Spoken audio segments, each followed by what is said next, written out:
to go. But nobody's home to increase my understanding. My daily bread that amazing. I'm talking about precepts. Precept on precept, line upon line, precept on precept, line upon line, babe. I can't keep explaining, can't study for you. I can't think of nothing, wasn't nothing. We are not a hate group. We're not affiliated with any other Israelite group. Israel United in Christ is a nonviolent, Bible-based movement. We do not advocate or condone any acts of violence against any race, ethnicity, or gender. We advise that if anyone hears or knows of any plots to cause harm to anyone or to break the laws of the land, you must contact the proper authorities to bring awareness to any possible threat, as stated in Leviticus chapter 5, verse 1.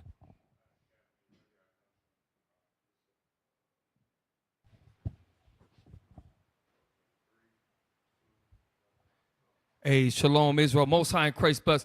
Welcome to the Thursday Late Show. We're Precept upon Precept. We're your host. I'm Captain Shem. Captain Matt.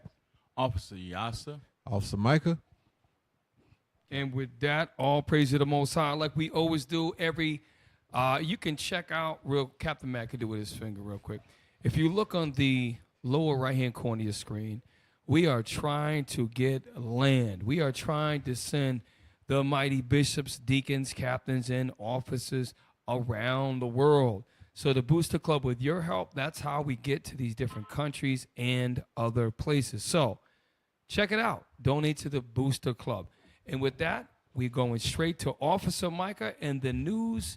What's in the news with the Watchman Report? Take it away.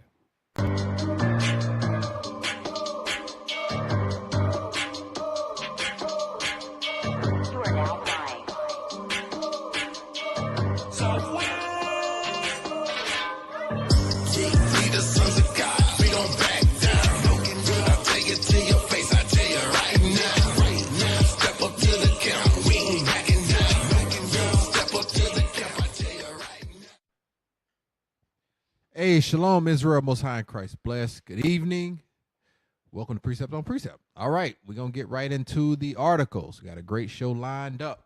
Milton full coverage. Hurricane downgraded to post-tropical cyclone with at least 10 people killed.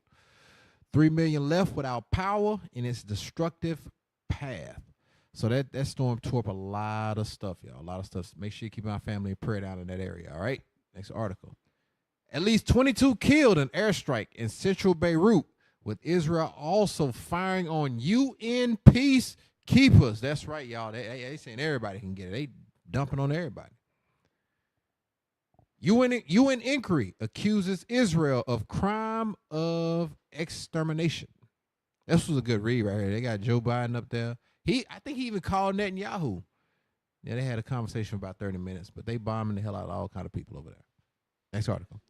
All right, inflation cools to lowest level since February of 2021. So if you haven't started prepping, make sure that you're getting those items that you need because they are dropping the prices on certain things. So this concludes Watch and Report. You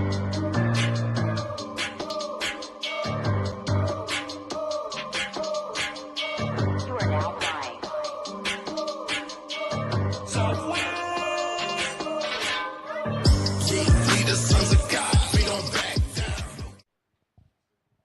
Hey, Shalom. Welcome back to Precept upon Precept.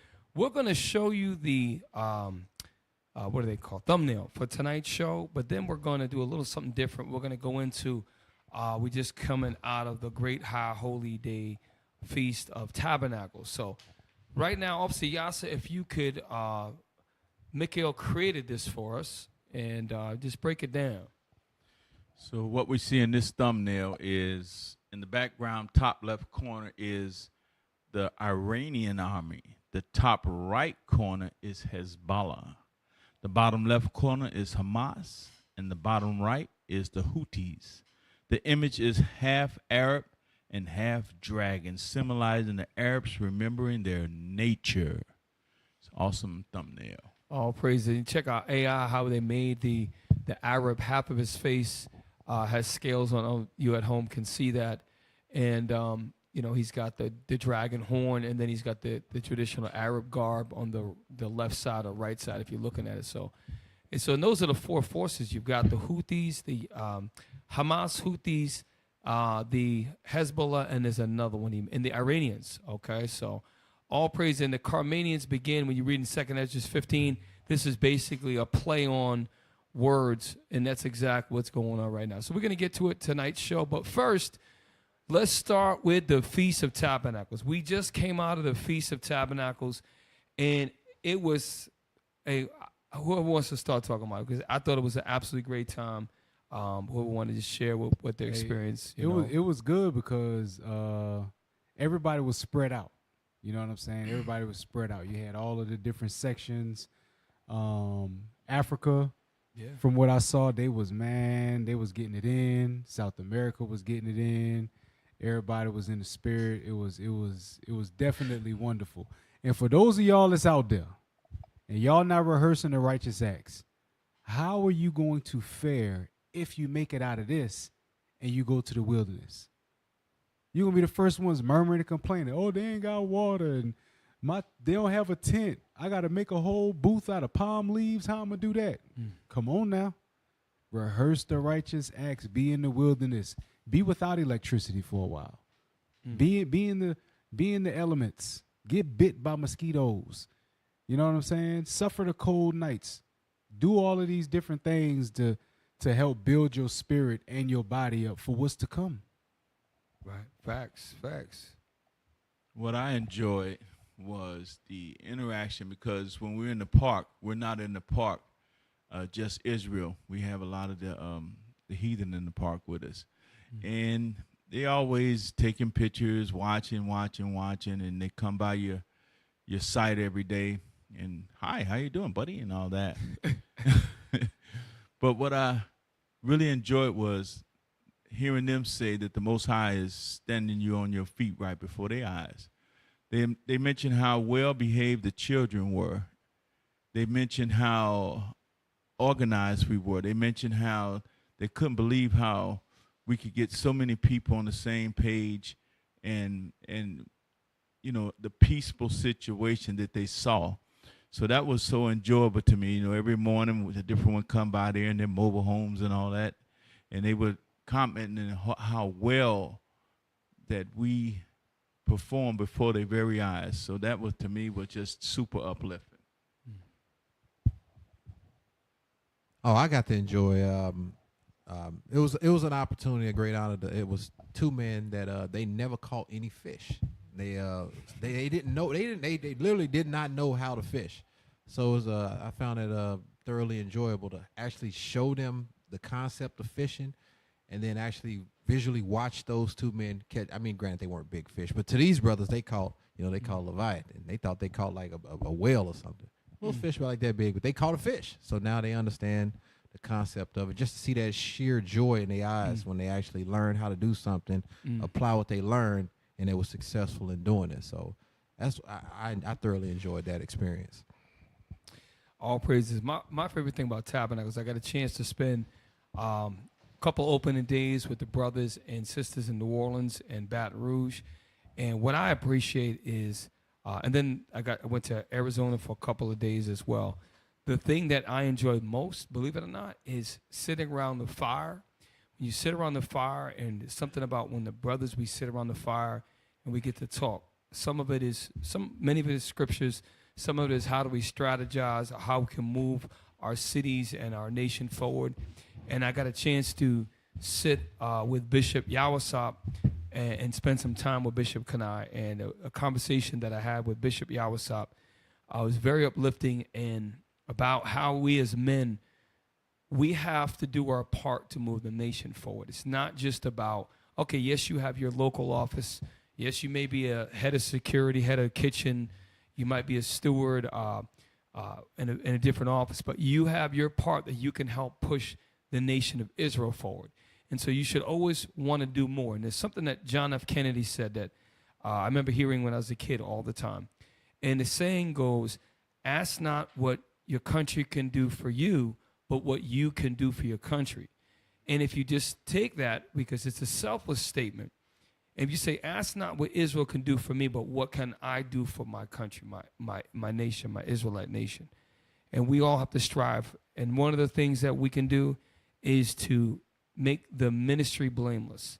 So as we're hated more and more, you brothers make sure you walk on the straight and narrow. The things before you do something, ask yourself, could the ministry be blamed for my actions?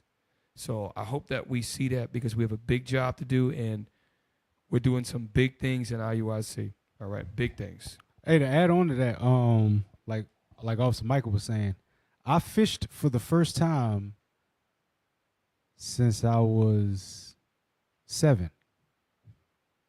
So the last time I went fishing was with my grandfather, and I never went fishing since he died. And this Tabernacles was the first time that I went fishing since that time. Now the worms robbed me. I mean, not the worms, but the doggone fish robbed me. The little brim, they was getting me, man. They were nibbling at my worm, and I almost caught one of them a couple times. And but all praises, the brother Zadiah, he caught one. He caught a few. You know what I'm saying? And yeah, show that. Hey, that's it. There we go. Yeah, he got There he his is. Monster. he got his Damn. fish. You know what I'm saying? Shout out to Baton Rouge, Officer Joanna. He hooked Micah. There, yeah, there we go. Him right there. He hooked Officer Micah. He caught a fish after, Yeah. but he hooked Micah first. Yeah, he hooked me. He was struggling a little bit. We got him there though. Yeah, but he.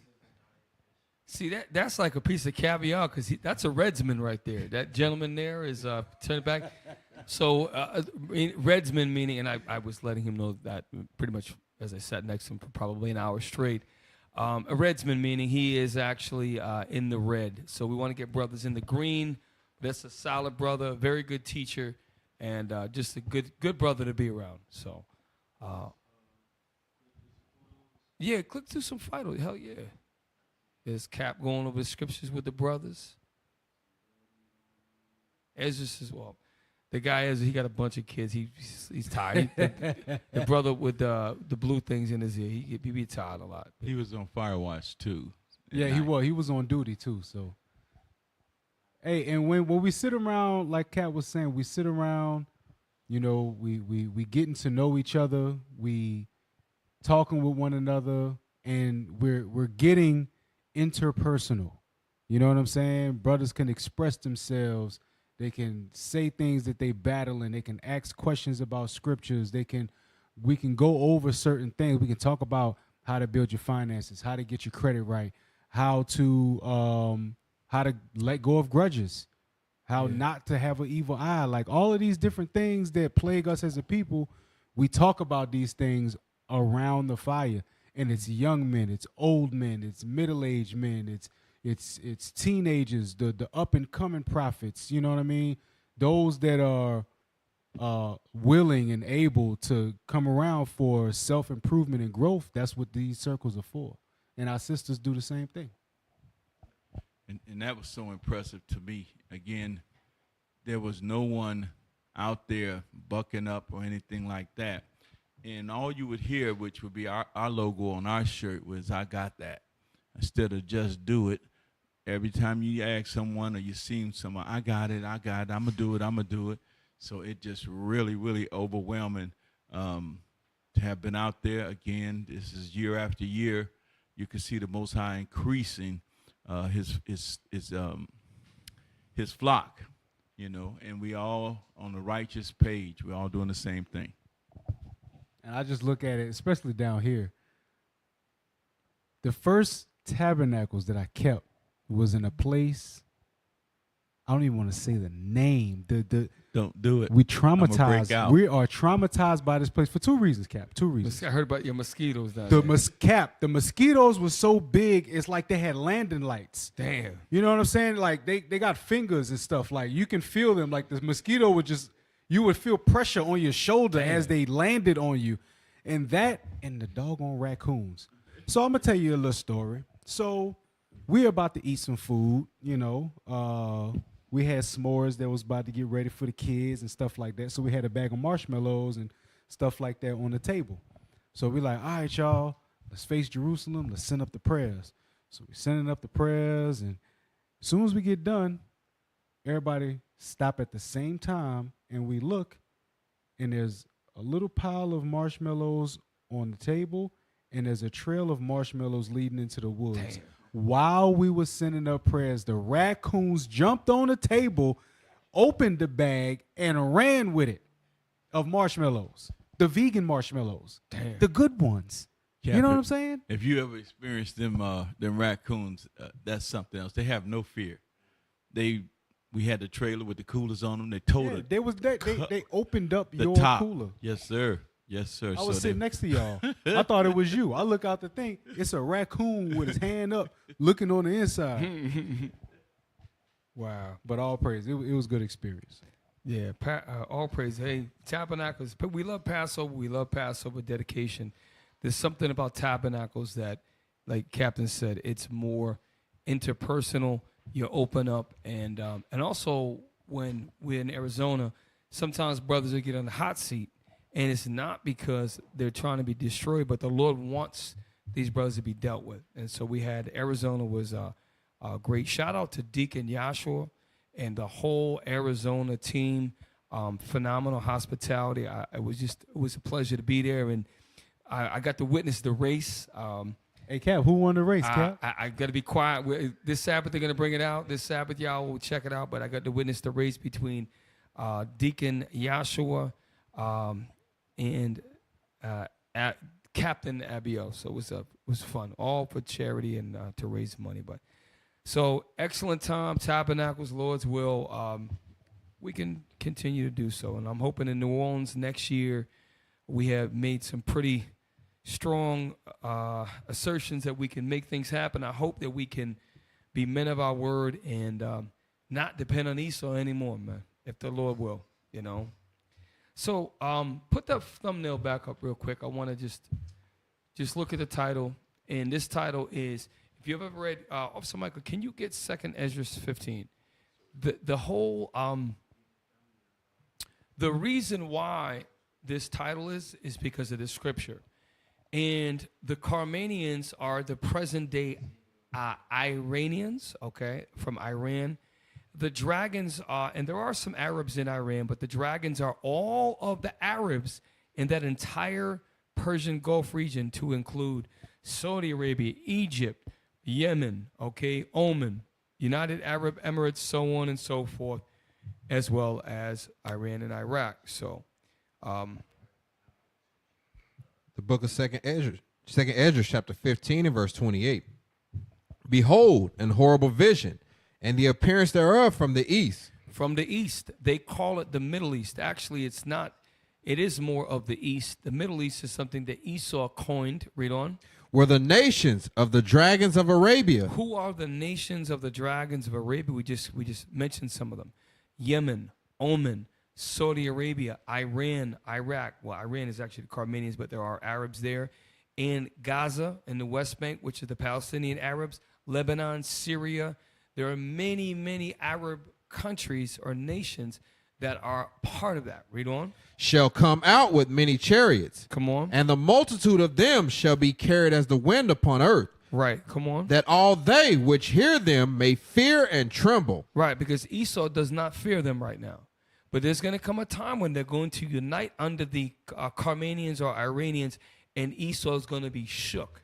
And we're seeing it right now. Read on. Also, the Carmanians raging in wrath. Right. Why are they raging in wrath? Because they tried to keep their nose in their own corner and mind their business. In the U.S., they attacked bases in Syria. They've killed many of their leaders. Okay, and they're waging war. Read on. Shall go forth as the wild boars of the wood. Right. And with great power shall they come and join battle with them. With who's the them? Those are the dragons of Arabia. Read on. And shall waste a portion of the land of the Assyrians. Who is the land of the Syrians today? That is so-called Israeli, a.k.a. Jewish Israelis, okay? Ashkenazis, who are European Caucasians, okay? Who infiltrated that land after implementation of the Balfour Declaration. And in 1947, the turn of 48, they basically riled up the Arabs, killed like 70,000 of them, forced marched them out, and just began to take over that land ever since.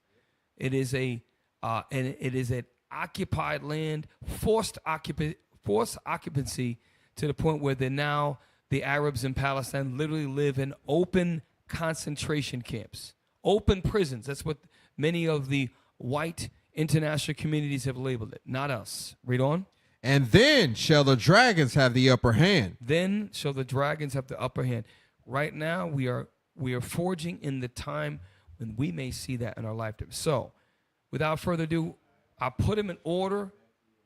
We can go in order with number one. It's an article, I believe. Yes.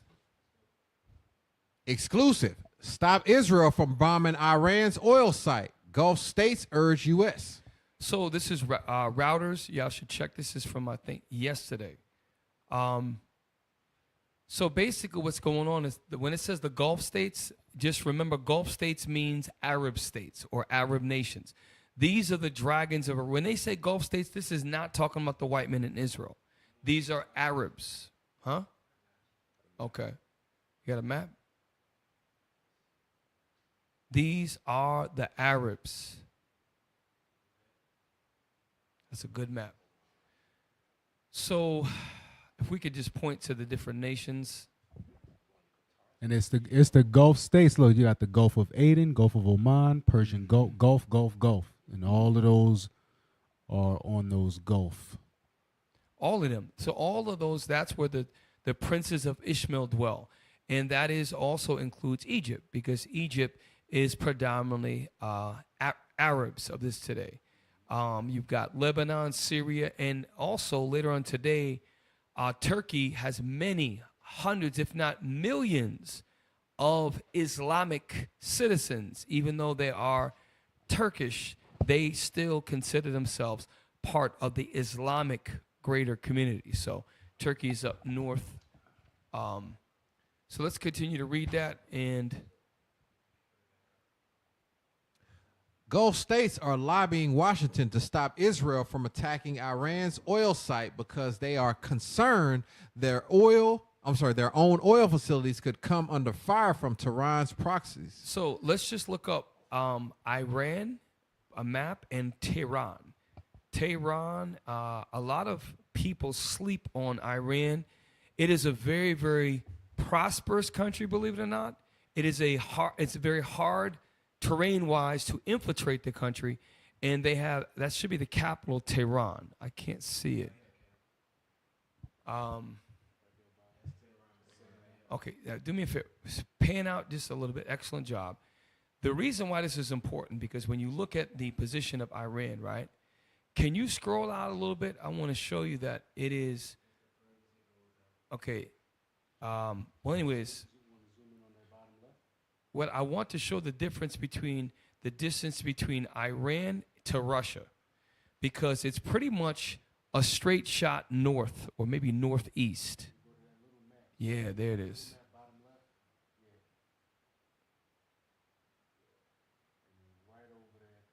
Yeah.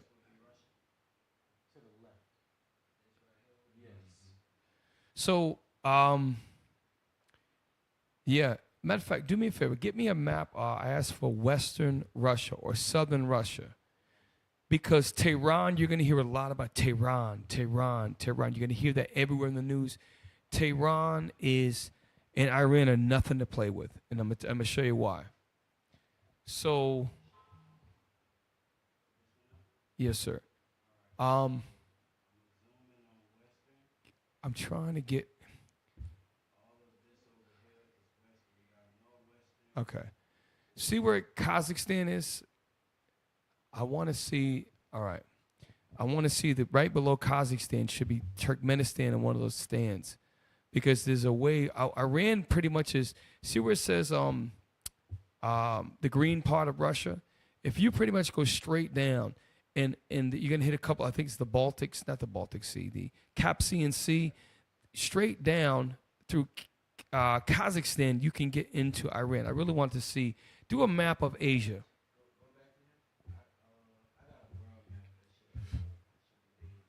Sorry about this, tech team. Yeah, that's good. Scroll in, focus a little bit. Why is this important, y'all? Okay, it's just Yeah, that's it. Can we zoom it? Right there's perfect. So when you look at a map, why is this so important? Because we've done many shows on BRICS, right?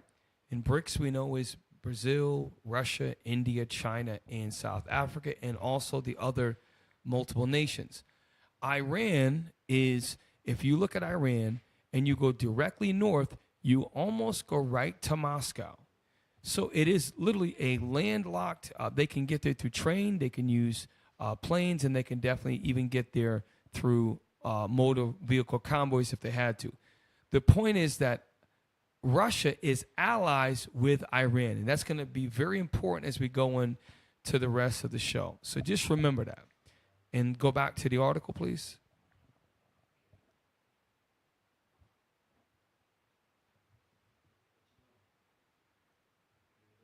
To routers.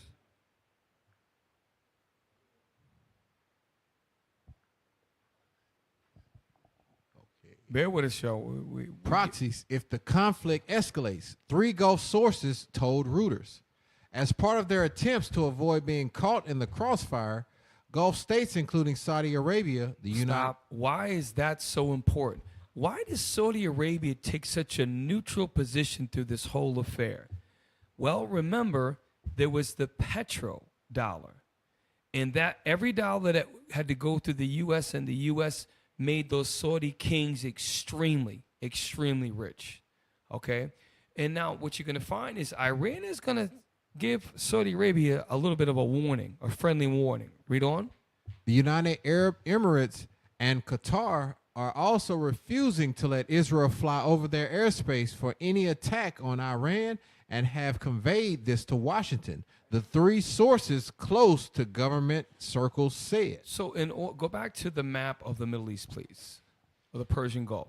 The only way that Israel can attack Iran, they have to have clearance to shoot their missiles over other countries. There's rules of engagement.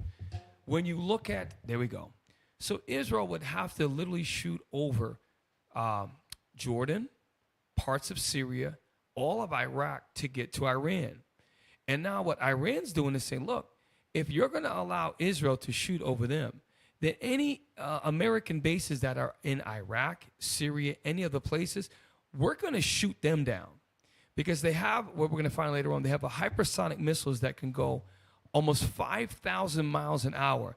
And with mid-range missiles, they can take out Israel. So that means they can hit anywhere in that Persian Gulf. And so what the Arabs are realizing is, wait a minute, if they attack Tehran and Iran has got missiles that could cripple us because they're going to hit the American bases in our countries. So these Arabs, goes back to Second Esdras.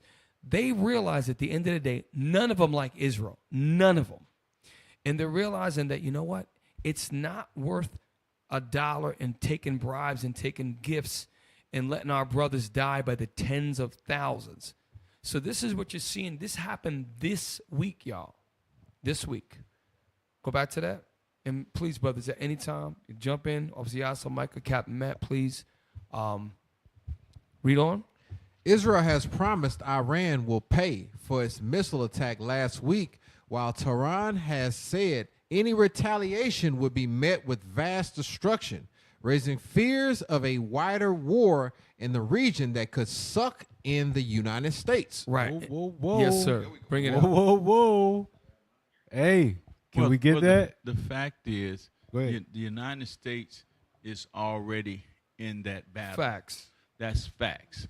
They are supplying Israel with the weapons that they're using to kill the Palestinians, and the Iranians are reacting off of that. So it's a back and forth between the Houthis, Hamas, all of those different Arab nations are fighting the expansionism of the nation of Israelis. Yup. Hey, can we get Jeremiah 50:45? And I like this one because there's 49 and 20, but I like 50:45 because it uses the exact word that was used in Revelation. Read that, Jeremiah 50:45. Yes, sir. The book of Jeremiah, chapter 50, verse 45. Therefore, hear ye the counsel of the Lord. that he had taken against Babylon. Against who? Against Babylon. He took this count. The Lord said, my counsel shall stand. This is the counsel against Babylon, who is Edom, by the way. Go ahead. And his purposes that he hath purposed against the land of the Chaldeans. Surely the least of the flock shall draw them out. The least of the flock is Israel. So when you go back to that article, what was the end of that sentence? What does it say? Raising fears of a wider war in the region that could suck in the United States. That war is going to. It ain't could, it ain't maybe, it's going to suck in the United States because the least of the flock will draw them out. Israel is going to keep on doing what they're doing. Again, and by the way, the United States, even the United States does not agree with what Israel is doing in some of these things. Right. They're like, stop it, don't do that. Israel, Netanyahu like, man, look, I'm about to do this because you're going to back me up. And it's going to happen exactly like that. And it's funny when you think of a lot of you that some of you may not watch the show a lot, but when you look at a flock is for example, if you have a herd of goats, they have a particular behavior that goats have that sheep don't have. Buffaloes act a certain way, and they act different than cows. So with animals that herd together, right? Esau, all of them have one characteristic. They're evil. They have a relentless quest for power and war. All of them. And that's why the Israelis do the same thing as the United States does. They're the same flock. They're the same race. They're the race of Esau. And they have and now the Arabs have the same spirit too.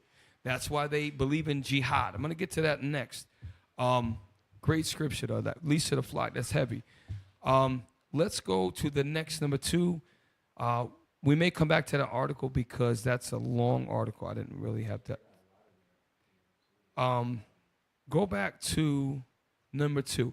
This is going to show y'all about the nature of the Arabs. Get me Genesis. Gosh, it's been a long time. Is it 13 or 16? It talks about he is a wild man.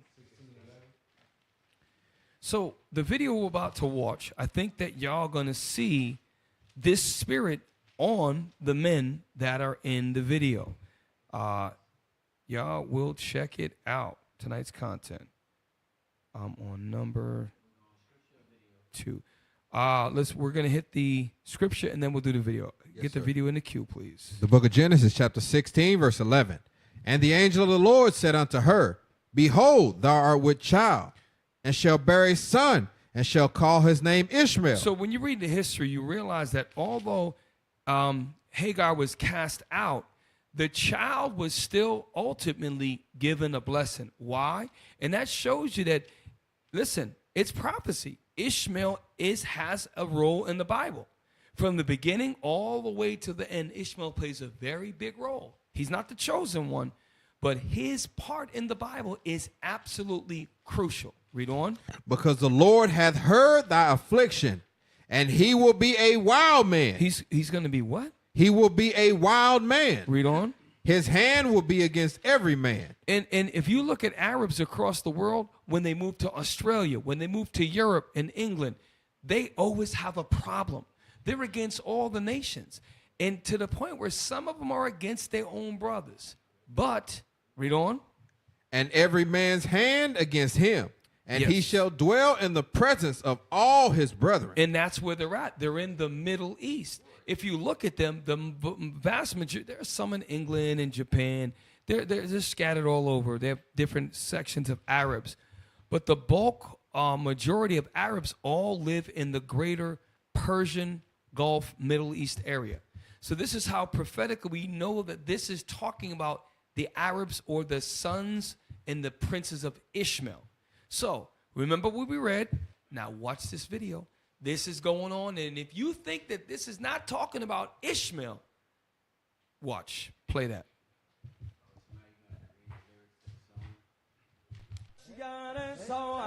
Real quick, hold up. Let's do this. Let's play it first once without reading it, and then we'll go back and let Officer Micah read it. لشگر صاحب زمان آماده باش آماده باش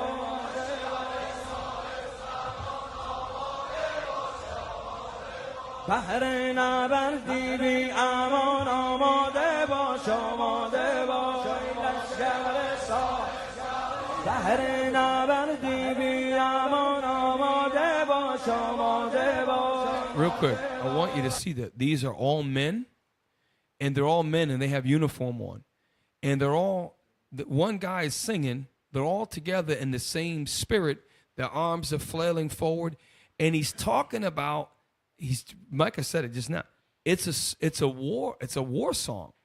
It's building them up, and really, ultimately, they're ready to die for their cause. He's going to say it. Play on.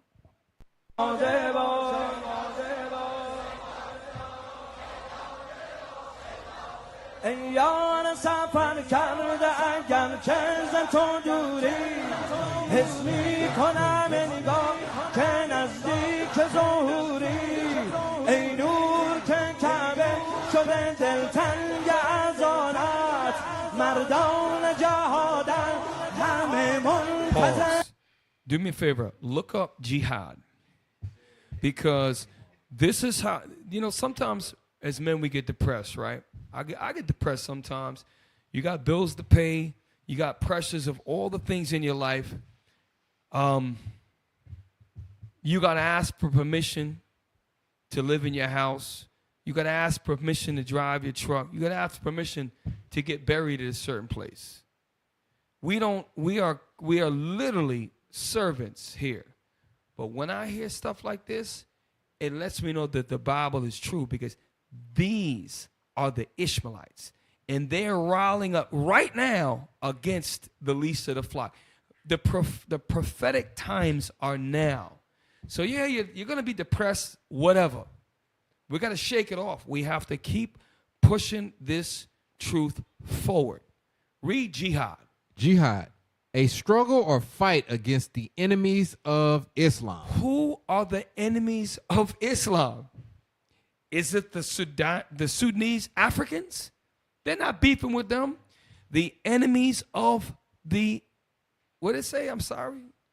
A struggle or fight against the enemies of Islam. The enemies of Islam are the so-called white men. They call them the great Satan. Since you was a child, they probably call him the great Satan. That's correct. You remember the Iran-Contra? During that time, and all of the things that Saddam Hussein in the early 90s and the 80s, they were burning America. And by the way, just so we're clear, we're not pro-Israeli Jewish. We're not pro-Iran or Saudi Arabian or Palestinian. We are the Israelites. We pro-God, and we're just bringing out the point. This is going on right now. And like Captain Matt, we're showing you the least of the flock is going to draw them out. Ishmael is a wild man. How much wild? Look at the jihad again, because from jihad comes martyrdom. Yeah, one more time, please. Cap, what a lot of people don't understand is the way that they speak to their character. The way their mentality is, they are living. The purpose of them living is so their death will have meaning. That's a lot of their mentality. And when you walking around thinking like, wow, man, Allah Akbar, your whole purpose is so your death will have meaning. What can you really take away from that person? That's when the white man, what he doesn't understand is this: militarily he's superior. We know that he rules with war in his heart. But the ideology of jihad and martyrdom is an ideology that you can't kill, because you make them stronger when they die. Now, although I don't agree with that, because that's not my spirit, because I'm not an Ishmaelite, we're the Israelites. We are on, they victimized us just like the white man did. But we're showing you God's going to use these Arabs who put us in slavery during the eastern side of Africa, and he's going to use them and ignite a war that will deliver us. And this is why we can't, and I know it's hard. Many times we don't let the world weigh you down, y'all. Because the world can weigh you down quick. I want martyrdom. I want martyrdom unless it's on that definition. So I'll read it. You can get it. So martyrdom. Martyrdom is a noun. It is the death or suffering of a martyr, a display of feigned or exaggerated suffering to obtain sympathy or admiration. So they sing songs about martyrs, Arab martyrs that died. So one of the names they sung in there, they sing about these martyrs that died. And there's a thing where I guess they get 7 virgins. There's some, what do they say? I forget what it is. 70 virgins. 70 virgins. So their thing, if they die, they get glorified after they die. So for them, death is a great honor. Mm-hmm. And also not just to the man that's about to die, all the men around him will support that. So when they're singing it, they're talking about martyrs, and they're talking about the great war that comes, and they don't even expect to survive. That's what's so crazy. That's why in World War II, the end of World War II, they had to use the the atom bomb, because the Japanese had a style of fighting called kamikaze. And they would sacrifice the whole plane and the pilots in it just for the cause of destruction, using the plane as a projectile. So it's the same thing today. These martyrs have that kamikaze style, where how much so that they could strap C4 and destroy anybody. They could walk to an area where they're trying to take people out. There could be other Arabs there, and they'll blow them up too if it can get to that person. That's when he said his hand is against all men. They will go against everybody for their mission. All right. Even when they talk about their death, they're dead. Like when they have done some interviews with some of Ishmael in Gaza, and they consoling the dead bodies of their kids. They're calling them martyrs.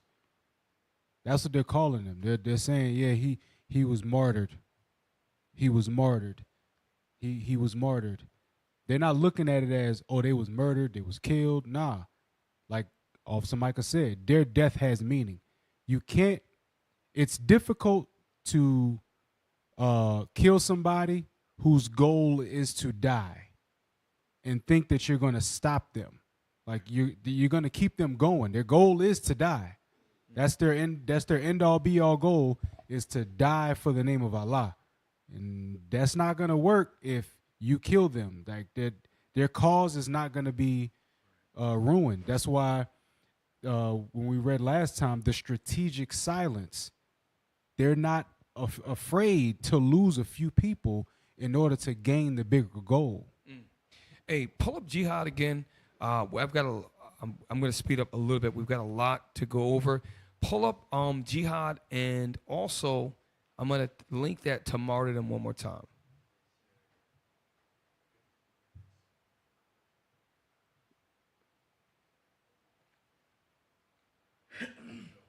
So we're looking at jihad, y'all.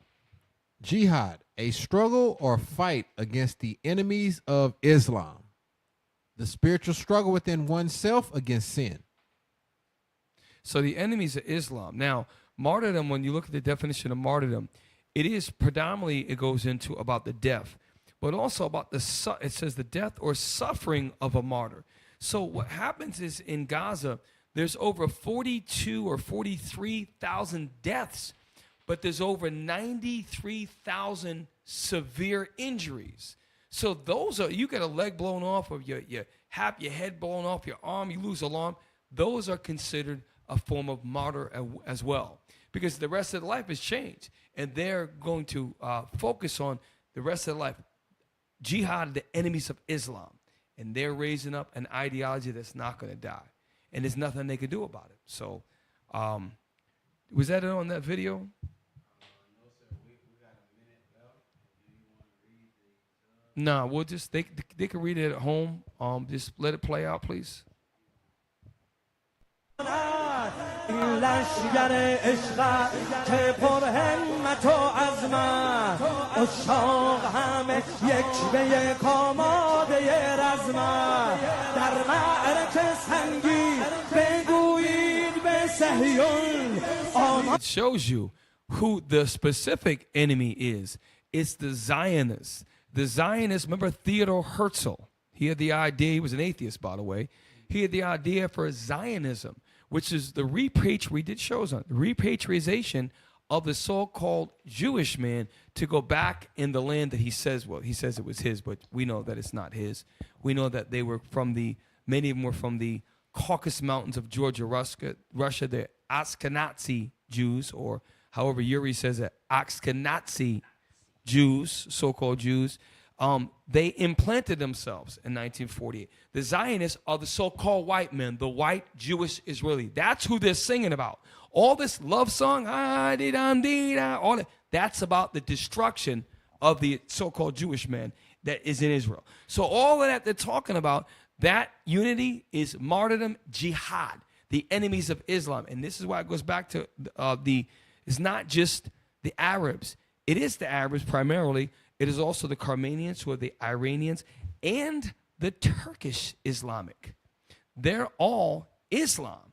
They're all Islam. This is why Erdogan, the guy who he looks like almost like an Arab, we had a show one time.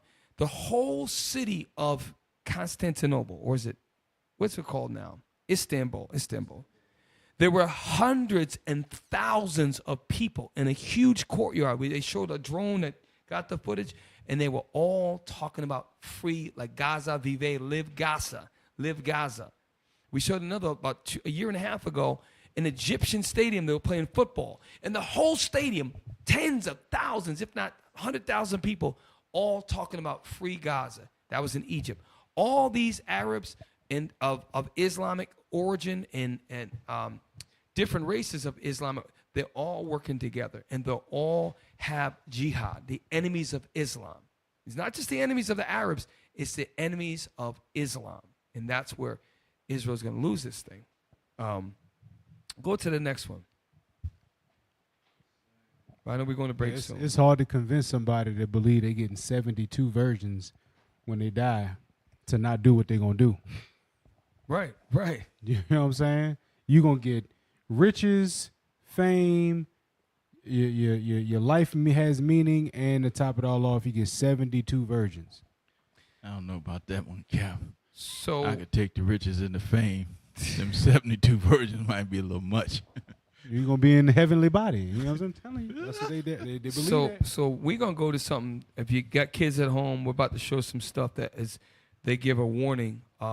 So what unites the Arabs of Saudi Arabia, Yemen, Egypt? What unites them? Well, when they see the suffering of the people of Gaza and also now the people of Beirut and Lebanon. Take a look at this short video about what they did to a hospital that was serving as a refugee safe house. Watch this.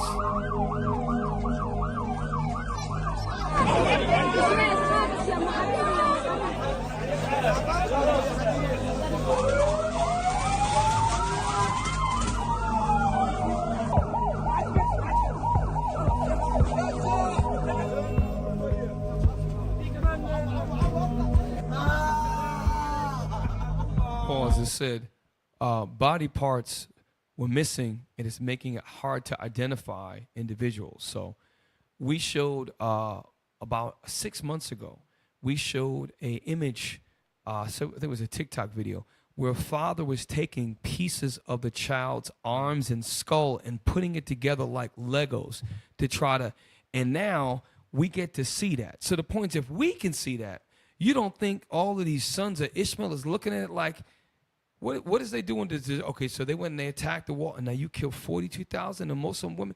All of them is looking like, nah, and this is why the Lord is making them remember.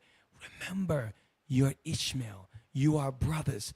We put you here. You have a blessing. We blessed you with oil. You have resources. Don't forget, he's the enemy. Jihad. All that is happening right now, to the point where you said earlier, the Saudis are like, yo, wait a minute. The Saudis who were in bed with the U.S., with the petro, are now like, listen, these guys got to go to the international court. They need to be served up. They're villains. Where Saudis are now even speaking out about this. Hey, that's why they tried to do that ban on TikTok with China. They tried to do a ban on Twitter because these types of things are being posted online like that. These are the new age news sources. It's unregulated. That's why they don't like it. So when the international community starts to see videos like this and see what the world is actually coming to, they're like, nah, this stuff isn't right. Right. And you know what? A lot of people don't realize in the history of this country, the reason why it was states' rights in this country was states' rights versus federal jurisdiction. And the reason why the civil rights movement got pushed forward in the mid-'60s is because white people in Europe started to see footage of this. And they modeled their democracy after the good old US of A. They had international pressure from other countries saying, you're doing that in the good US of A? Same thing today. Now, they can't control the media feed. If someone can send something to TikTok from Israel or Gaza or the West Bank, and now I can see it in 30 seconds if I have a TikTok account in Dayton, Ohio, in New Orleans, Louisiana. They can't hide it anymore, to the point where social media is going to expose them, and it's also going to be a form to unite them. That's why the CEO of Telegram is catching so much heat, because they want to be able to go and control the social medias. They want to control TikTok. They want to be able to go and control it like they would any other major news network. So the CEO of Telegram is a Russian, and they can't control him, and that's a big problem for them. And a lot of stuff is coming through Telegram. They're actually using Telegram like the Palestinians to communicate back and forth, and it's making a big issue for the Western states to try to control that. So absolutely what Cap is saying is a big problem, social media. And the Israelis are basically in an apartheid state, and they're trying to take the land. And there's no way going back for them. They can't back up. They've had opportunities, and they passed over them.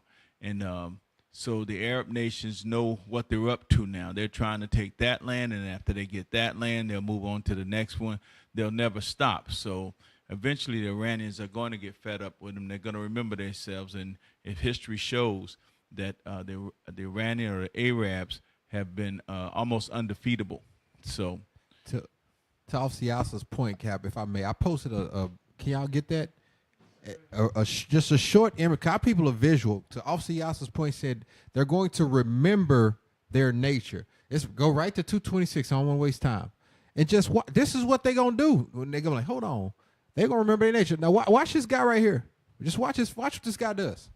Watch this. They remember his nature. Watch this. Come with me. Come. Follow me. Please. Come with me. La ilaha illallah Muhammad Rasulullah. That's their nature right there. They gonna remember that, hey, this is what we do. We are our hands against everybody. They gonna walk in, Allah Akbar, Muhammad, and bam, just like that. And the tactics that they use is to put fear, and that's what's happening to the Israelis right now. They can't go to sleep.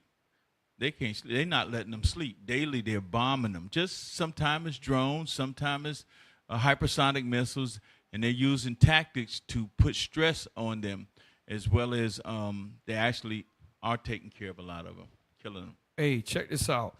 This guy right here, I'm thinking this dude, maybe his father or grandfather's Jake, because he got the spirit of Jake on him. The next one is number 4, right? We're going to skip to number 4 in the interest of time. It's an Iranian professor, and he talks about this. Now, this guy here is from Sky News, which actually for white news is actually a little bit more liberal, a little bit more forthright in the reporting than traditional European Caucasian and U.S. Caucasian. This guy here is a professor in Tehran, which is Iran. Watch, I got a timestamp. This guy, I'm telling you, Esau ignorant as hell. This guy, I'm proud of this guy. I ain't gonna front. Watch how this guy deal. Watch this, play. Professor Mohammed Morandi from the University of Tehran joins us now. Thank you very much for being with us, Professor. I just wonder, first of all, what has Iran achieved by this attack on Israel? Very few of the missiles got through. It, in effect, failed. Many people are calling it a humiliation for Iran.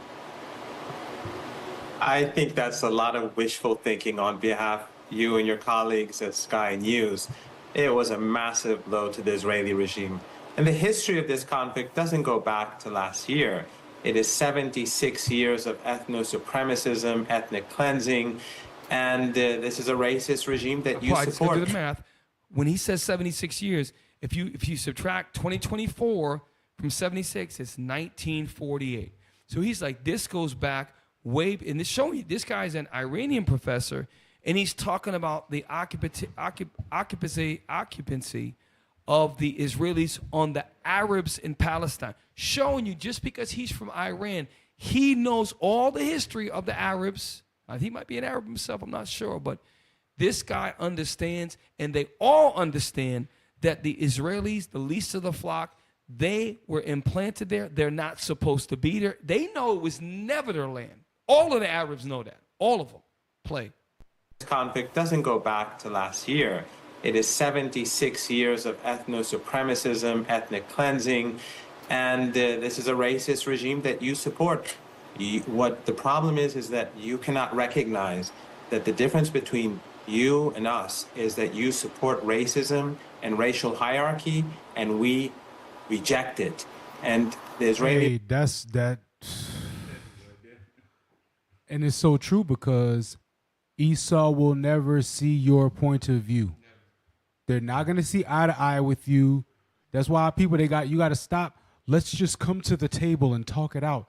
Ishmael, who is beneath us, understands you can't talk to this dude. You can't talk to this devil. They're racist. They're supremacist. They don't care about nobody but themselves.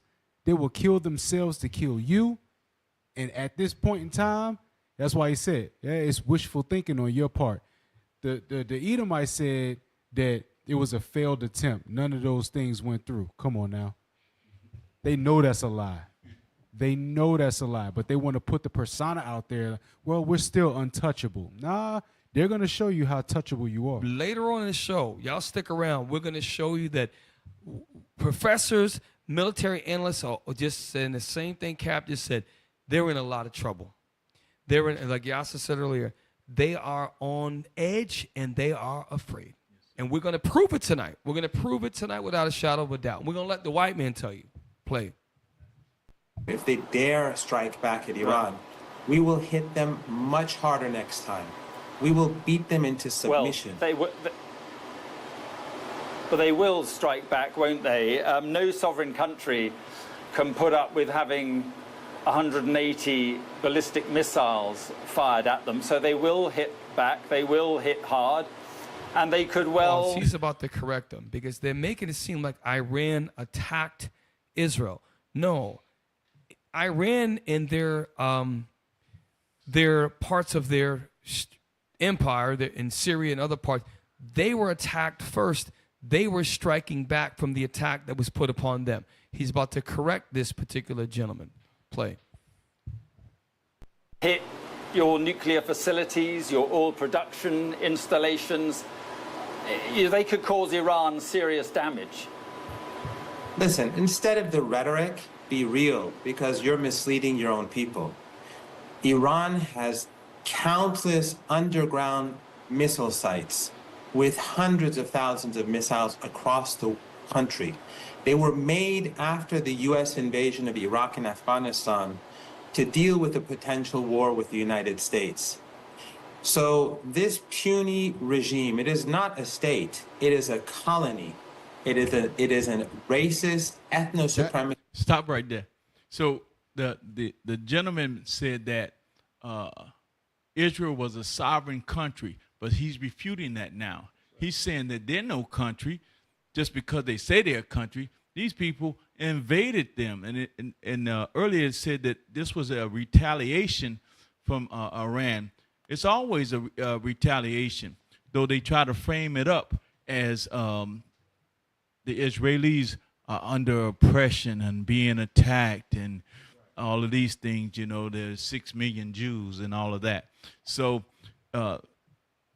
it's coming across the board. All of them realize what's going on now. And this is just the implant from the Western world. That's all the Israelis are, to be in in that region. That's how the United States is able to conduct what they do, is because they got the Israelis implanted there. To Officer Yasser's point, you remember for years America fought to keep nukes out of Iran. They fought to keep their nuclear capabilities away from Iran. Why? Because now it's going to bite them in the, the ASS. It's going to bite them in the rear end. And little America about to get bit. They actually thought that them people didn't make any nuclear weapons. They actually thought that. They actually thought, hey, we shut down their nuclear sites, the ones that we know of. Come on, man. Come on, man. They live in mountains. Hey, check this out. He just said something, the professor. He said, we have hundreds of thousands of rockets, right? How many they shot? 180 rockets at them, right? So if they really wanted to turn up, as the young youth say today, they could have shot 1,800 rockets at them and obliterated them the first time. They're holding back. They're not worried so much about Israel.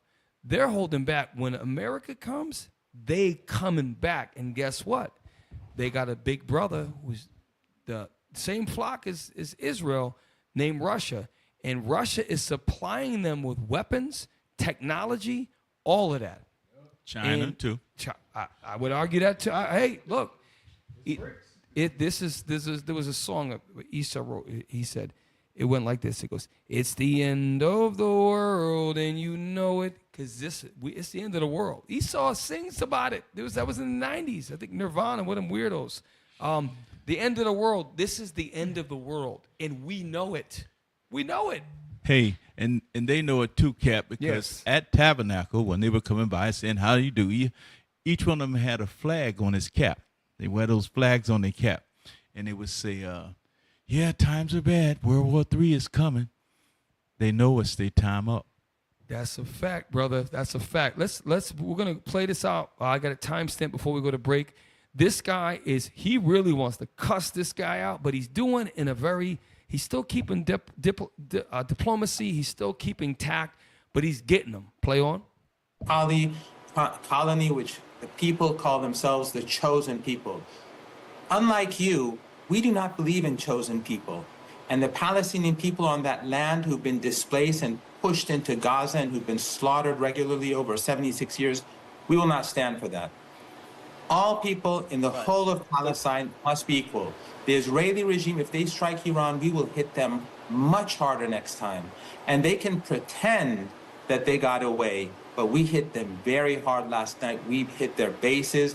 And unlike the Israeli regime, which constantly carries out slaughter and genocide and was carrying out a Holocaust in Gaza, we struck their military targets. Because unlike you, we actually care about human rights, not you. Hey, you know what's powerful about that? Because showing you that the Israel, you ever see somebody that in war movies, they have a guy come up and he just empties the whole clip and he hits one person? That's what the Israelis are doing. And now Iran got the power. They're taking shots and hitting strategic bases, and they know that they can destroy them.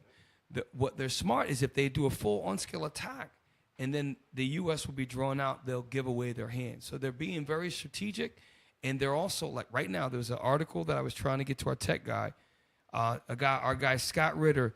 Iran and Russia are meeting like this week, in the next day or two, to discuss what's going on with the potential, because Israelis are planning to attack right now and getting through the airspace approval and all of that to attack Iran. And because of that, Putin is like, wait a minute, the U.S. is fighting a proxy war through the Ukraine with Russia, right? So hold up, you think Russia's that stupid?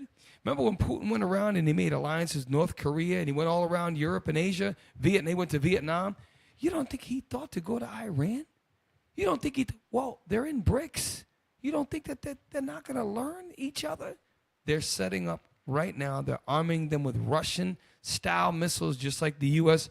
Well, we give them missiles. We don't know if they're using them or not. We don't know if they know the technology when they literally have to train them to fire the missiles. So, can we finish that off, or we have time? All right. Thank you. War do you think that the current Iranian regime could survive a defeat? Because that is what, if what you say is right and Iran is going to hit back even harder, that could be where this all ends up. Iran will not hit back harder. Iran will hit back much harder. The head of the Iranian forces says Iran will destroy, target, and destroy all of the Israeli regime's infrastructure. This was the tip of the iceberg. Iran will lose no war. The Israeli regime will. It is time for you and others to end your racism and to end your support for the superior race and to accept that all people in Palestine have equal rights and the Palestinian people have a right of return. Jews, Christians, and Cap, bring it out. I know you're about to say it. Here's where a lot of them tend to forget. Esau will talk like that until you completely obliterate him. And that's what the professor is trying to make him see. Dude, you're this big on a map. You're this big on a map. You're not ultra super powerful. Yes, you have a powerful backing, but you are very extremely touchable. You're surrounded by your enemies. Surrounded from Turkey to Jordan to Iran, Iraq, Saudi Arabia, Yemen, Qatar, Oman, Russia, all of these different places. You got Egypt right there next to you. All of these different places. You are very vulnerable. Remember, he did not call it Israel one time. He kept calling that country Palestine. Like Officer Yasser, your point. He said those are occupiers and the people. He said all people in Palestine. And that's why they do not see that as the country of Israel. Even though ancient times, that's our homeland, they see it as Palestine, the land of Palestine. Just like it was before the Balfour Declaration, just like in 1947, we saw videos that shows the people that were on the streets were very, very, very brown and pronounced dark-skinned people. We saw that. Okay? Hey, Cap, now, you can visualize it. I can see why our salvation is going to be strange to them. Right. Like it says in Wisdom of Solomon, they shall witness the strangeness of our salvation. So you got Iran, you got the dragons of Arabia, you got the Israelis, you got Russia, you got the United States, you got NATO. Everybody's talking and they bickering. And then out of the blue, some niggas that they never thought about is going to rise up and be the rulers and conquerors of everybody. Like that. Unprepared, I would say the least. Man, that's heavy. So look, stick around, y'all. We are going to go to break. We've got all the commercials coming up. We've got Kingdom Music with Captain Matt going into the righteous music. We're going to come back to do the last hour of the show. Stick around now. Shalom. Hey, shalom, Israel, Most High in Christ bless. My name is Captain Shem, IUIC New Orleans. Help us to grow. YouTube page, subscribe, like, share, hit the bell notification. And now it's even easier, y'all. Hey, and also part of New Orleans Camp, we got the community cleanups. Cleaning up our neighborhood one at a time. What y'all waiting for? Subscribe. What are you waiting for? Subscribe!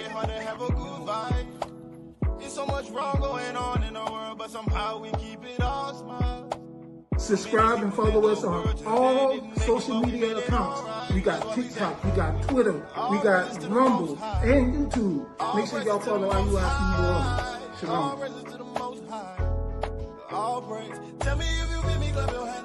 Hey, also, we got flyer missions every day and also camp videos. Check us out, IUIC New Orleans.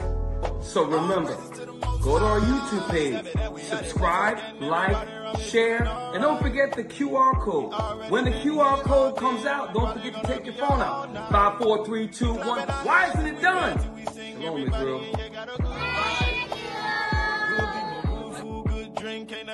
Have a good time. That's what we say. All praises to the Most High. Shalom, Israel, Most High in Christ bless. Captain Matt here, IUIC New Orleans. We out here with the brothers and the sisters for Feast of Tabernacles 2024. Feast of Tabernacles is one of our high holy days where we dwell in booths for 7 days. We got brothers and sisters. We got kids over there. They're having fun. We got brothers going over the scriptures. We got sisters that's going over the scriptures, building each other up. in righteousness, building back this family, bringing back this nation, doing what the Lord told us to do, and that is rehearsing the righteous acts. So, Feast of Tabernacles 2024, y'all stay tuned. It's a lot of big things happening. We all over the world doing this, all right? Shalom. Hey, shalom, Israel, Most High. Ladies and gentlemen, there's the king. Let's go.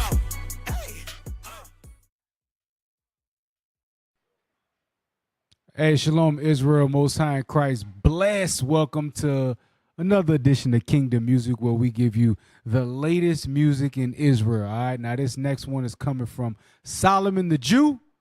Man, this brother got a bunch of projects loaded in the chamber, but this one is called Untrap. And let's check out that new single off the album called Play It.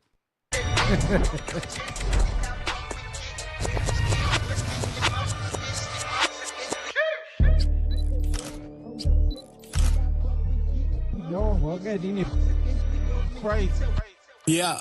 We waking them up, ain't no hitting the snooze. Pick apart your religion, I know that you choose. Part ways with the devil, I rose to a level. They counting me out while I'm counting the cost. And I'm cold like the frost on your window and dead of the winter. I know that they send the pretenders, inspired our members, but we never catch none of the shots that you sent us. And we got a ruthless method just to check it. Sayonara, goodbye, getting disrespectful. Good guy, no card for the incidentals. The damage you cause must be paid with your head. They raging war in the land, but that land is the land of the saints. God chosen people is something you ain't. Know we the tribes, and now they won't file a complaint. Confident we the saints, so the burden of proof is on you and your crew. Who are you really? I'll give you a clue. Who changed the face of the judges? Who live by the sword and they weapons? Who telling the lies about Jesus? Who changed his appearance and features? What country adopted the eagle? That nation, the eagle. Just taught the Bible in a whole different language. These niggas outside town getting dangerous. Never been to London, but I got me a Cambridge. Heavyweight, big dog, got it. Try it if you want. Bible in a holster, fire in a hole.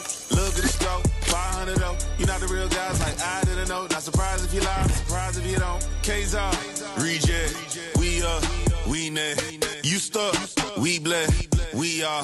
Revelation 2 and 9. 3 say that you bowing down. Face the grind, lick the dust, fix some crime, switch it Where up. my real Jews at? Where the real Jews go? I got swords in the air. We got boots on the floor. Where my real Jews at? Where the real Jews go? Put your swords in the air. Get your boots on the floor. I know what they saying. I read lips in between lines. Bunch of dead folks, I can see signs. In other words, flee from these times. Gotta put in work in the meantime.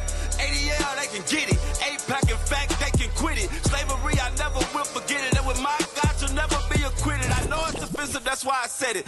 All gas, no brakes, cause we never unleaded. Cut a doctor to pieces like confetti. Get it done like a bride for the wedding. I'm with all the festivities. See them rockers red glare, no sympathy. Fire rain is supernatural disaster. When these bastards meet the master. Read a scripture for the listener and his sister. Next break when we paint the picture. Mother missed the father, skipped the left the bitter. Bad taste mixing with the liquor. Whoa, we walked in the trap and that's c'est la vie. And that's courtesy for my enemies. In the block in the eye, come on, Van, I can't eat them, go mock run the clock, they want that for me.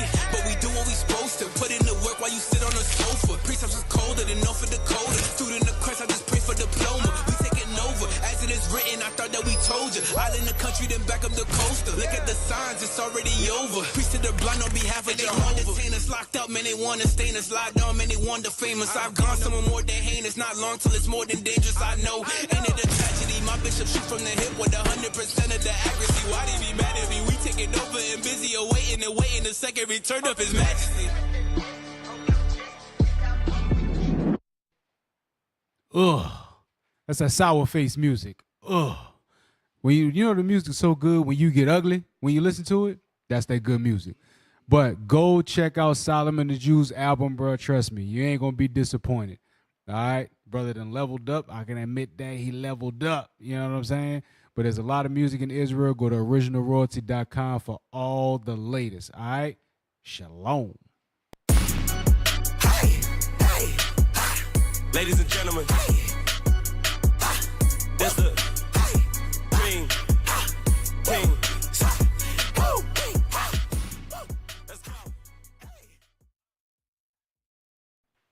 All right. Hey, We're seeking your assistance to enhance our national broadcast. Kindly spare a minute to provide feedback by answering 5 brief questions. All right, scan the QR code. Hey, scan both. Scan the one above and the one below.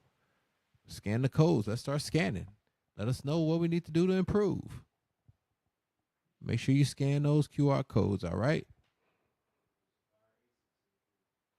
Yeah.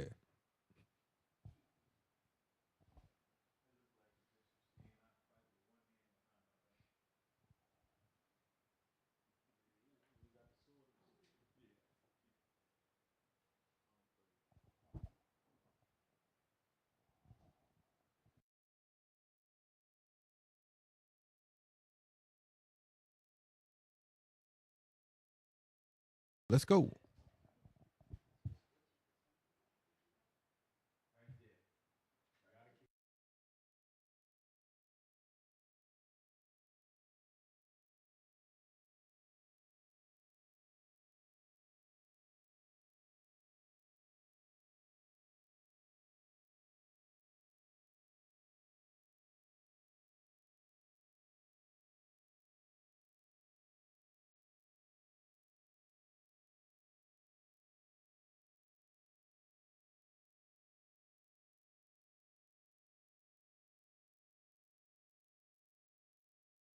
Hey, Shalom Israel, Most High in Christ bless. My name is Captain Shem, IUIC New Orleans.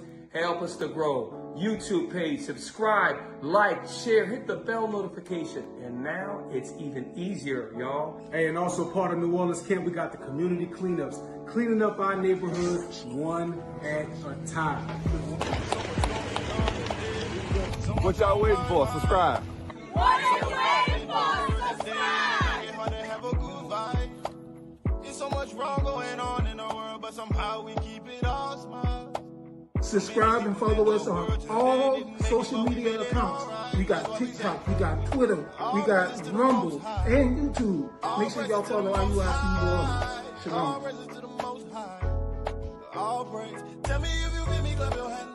Hey, also, we got flyer missions every day and also camp videos. Check us out, IUIC New Orleans. So remember, go to our YouTube page, subscribe, like, share, and don't forget the QR code. When the QR code comes out, don't forget to take your phone out. 5, 4, 3, 2, 1. Why isn't it done? Shalom, Israel. Good drink, can't I get out just to have a good time? That's why we say, all praises to the Most High. Hey, Shalom Israel, Most High in Christ bless. Captain Matt here, IUIC New Orleans. We out here with the brothers and the sisters for Feast of Tabernacles 2024. Feast of Tabernacles is one of our high holy days where we dwell in booths for 7 days. We got brothers and sisters. We got kids over there. They're having fun. We got brothers going over the scriptures. We got sisters that's going over the scriptures, building each other up in righteousness, building back this family, bringing back this nation, doing what the Lord told us to do, and that is rehearsing the righteous acts. So, Feast of Tabernacles 2024, y'all stay tuned. It's a lot of big things happening. We all over the world doing this, all right? Shalom. The tribe of Levi, which is called today the Haitians, they are in a lower state. Why? They used to be the priests of Israel. Now you see them in one of the most poorest countries in the world, the poorest country in the Western Hemisphere. And they were the priests of the Lord. It is high time that you Haitians, you turn back. Jesus Christ is black. And once we understand that, Moses was black. And that's your forefather, Levi. You Haitians, you're related to Moses. You're related to Judas Maccabee, one of the greatest historical figures in the nation of Israel. It's time that you brothers and sisters from Haiti, and there's a lot of so-called Haitians that are in Panama, they're in Mexico, they're in Columbus, Ohio. And everywhere they go, they catching hell. It's time to return to the one true God. It's time to turn back to the Father and keep his commandments, not as Haitians, as the tribe of Levi.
Hey, Shalom Israel, Most High and Christ bless. Welcome back to Precept Upon Precept.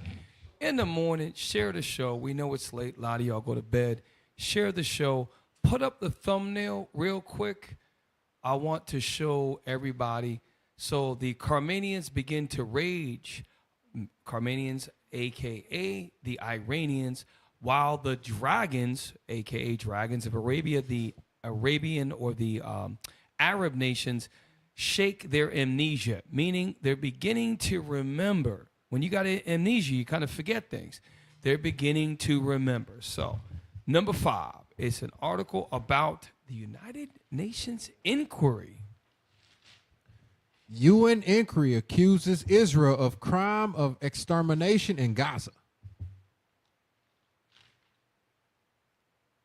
United Nations investigators have accused Israel of deliberately targeting Gaza's health facilities and killing medical personnel during its war on the besieged enclave. So real quick, we showed you earlier evidence that they actually bombed schools, that they were using as hospitals and refugee places. And even after the bombing was done, they did not find any alleged Hamas fighters. So they are literally destroying and committing acts of straight genocide. Read on. A statement by ex-UH High Commissioner from Human Rights Navi Pillay released on Thursday in advance of a full report accused Israel of committing war crimes and the crime against humanity of extermination with relentless and deliberate attacks on medical personnel and facilities in its assault on Gaza, which is launched after the Palestinian armed group Hamas led a deadly cross-border attack on southern Israel on October 7th, 2023. So in the numbers that they give, the ratio is like 42-1. The number of people that died allegedly that were Israeli citizens, comparatively speaking to the Palestinians that have died, is 42-1.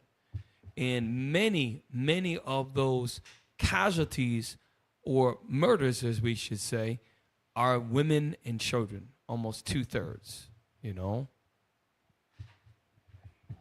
Read on. Children in particular have borne the brunt of these attacks, suffering both directly and indirectly from the collapse of the human system, says health system, says Pillay, whose report will be present to the UN General Assembly on October 30th. So this is the United Nations General Assembly is receiving reports about genocide and war crimes. Why? They're killing. Some of the workers are from Ireland. Some of the workers are from the United Nations. It's like, Catman, when you fought overseas, right? You had a United Nations Alliance coalition force. Yes, so sir. you were not just with U.S. soldiers, right? Correct. Yeah. So if the United Nations is not just the U.S., it's multiple nations that are investigating the crimes of Israel. And some of them people are Caucasians. So it's not like the Arabs are like, let's stick it to them. No, you've got people like white people from Ireland are like, what the hell is going on over here? Yep. And they're proving and they're trying to try Netanyahu and the Israeli cabinet, but they can't do anything because the Israelis don't acknowledge the United Nations. Why? Because the United Nations is set up in the U.S. And as long as they're backed by the United States, they can do whatever the hell they want with no consequences. Yep. Think and in about all that. actuality, the U.S. hasn't been really tried like that since they dropped bombs on Hiroshima. You know, like they remember, oh snap, that's where the nuclear race came in and stuff like that. But to think that somebody would attack this country in their mind is so far from like that'll never happen. And to Captain Shim's point, you know, the Israelis are killing children. No accident, because that's the way you do genocide. Yep. You kill the babies, and therefore they can't reproduce. And this used to happen to us. They would castrate us to keep us from reproducing. And so, you know, it just makes me think how bad this real big bully is. They're killing lots of babies and kids. Sad. And when you think about it, right, remember earlier the professor from Tehran said And the difference between us and you is that we care about humanity. We only hit Israeli infrastructure, unlike you who kill innocents and what they call them. What's the terminology? If you hit, it's not friendly fire. Non-combatives. They're hitting non-combatives and they know they're doing it. How can you blow up a hospital and justify that as an act of war? That makes no sense. And this actually, we had a bunch of shows in this. One professor who was explained that if there's a high concentration of people in an area, like in an inner city, the target has to outweigh the loss of casualties. And in certain situations, you just can't do it. And they broke all type of international rules of engagement. And this is why the United Nations actually has a case on them. They actually have a case where if they had any power, they could go and arrest Netanyahu, right, and try him for crimes of war. But they're not going to be able to arrest him. And even before this war broke out, remember the Ethiopian Jews that were airlifted over there? They were giving those people birth control pills. They're all about genocide. And the people didn't even know that they were giving them birth control pills. I remember they were having rallies, beating them down, yelling at them, telling them, go back to Africa. We don't want y'all in our country. So like the professor was saying, y'all are racist. Y'all are a racist regime that is practicing genocide and have been for 76 years. Well, really longer than that because that's when it was signed in. But before that, y'all was all up in their place killing people. You got old soldiers that are now 80, 90 years old reminiscing on the fact that they was killing and raping all the women in there. And now all of that stuff is coming home. I saw that video. They asked the soldier, well, how many you kill? I don't know. I had a lot of bullets in my gun. Lost count. Yeah, lost count. So maybe we're anti-Semitic. Maybe that's what it is, right? So let's hear it from a professor. Number 6, it's time-stamped. Probably just going to get to the first timestamp. This is heavy. This professor is a geopolitical professor. He goes geopolitics, and he is going to talk about the Israelis and what his professional educational opinion. And this is an Edomite, the guy to the right. Listen to what he has to say about the Israelis. Hey, this is Dimitri Lasgaris coming to you from Kalamata, Greece, on Reason to Resist. And today I'm very pleased to be joined by an economist and geopolitical analyst who probably needs no introduction, Dr. Jeffrey Sachs. Dr. Sachs is a professor at Columbia University. From 2001 to 2018, he was special advisor to the UN Secretary General. He also served as an economic advisor to Soviet President Mikhail Gorbachev and his successor, Russian President Boris Yeltsin. Thank you so much for joining me today, Professor Sachs. It's really my pleasure and honor. Thank you. So the world painfully is now witnessing 2 major wars that are, in the opinion of many, existentially dangerous. Can they hear that online? In here, maybe it's in the room. As long as they can hear it online, we cool.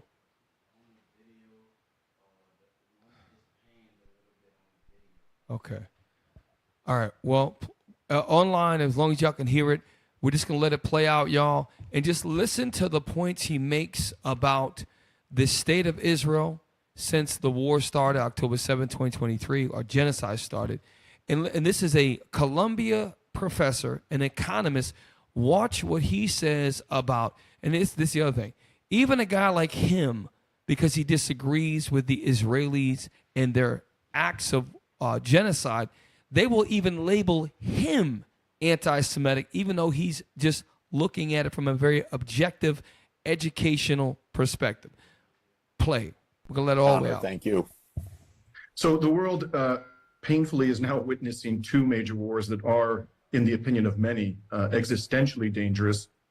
The first of these wars has been raging in Ukraine and in some small parts of Western Russia for close to 3 years. Western governments assert the war began in 2022 when Russia's army invaded Ukraine, but others would argue, including yours truly, that it probably actually began in 2014 with the overthrow of the government of former Ukrainian President Viktor Yanukovych. And the second of these wars, of course, is happening in West Asia and is led by Israel with the full backing of the West.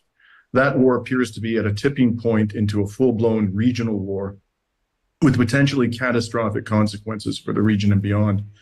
Now, since your primary expertise is economics, I wanted first to ask you for your economic assessment of Israel. Broadly speaking, how has the war in West Asia impacted Israel's economy?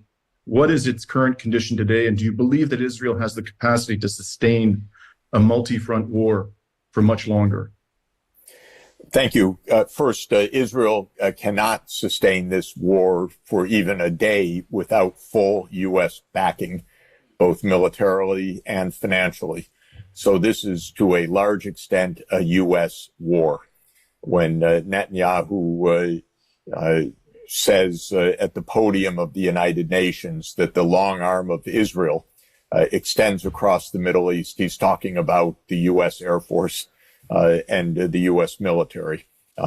There's a lot of bravado, but Israel depends completely on the U.S. and the U.S. Also uses Israel as Israel uses the U.S.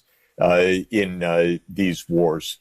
The effect of the war itself is, of course, devastating to the Israeli economy, which has been twice downgraded in its credit rating.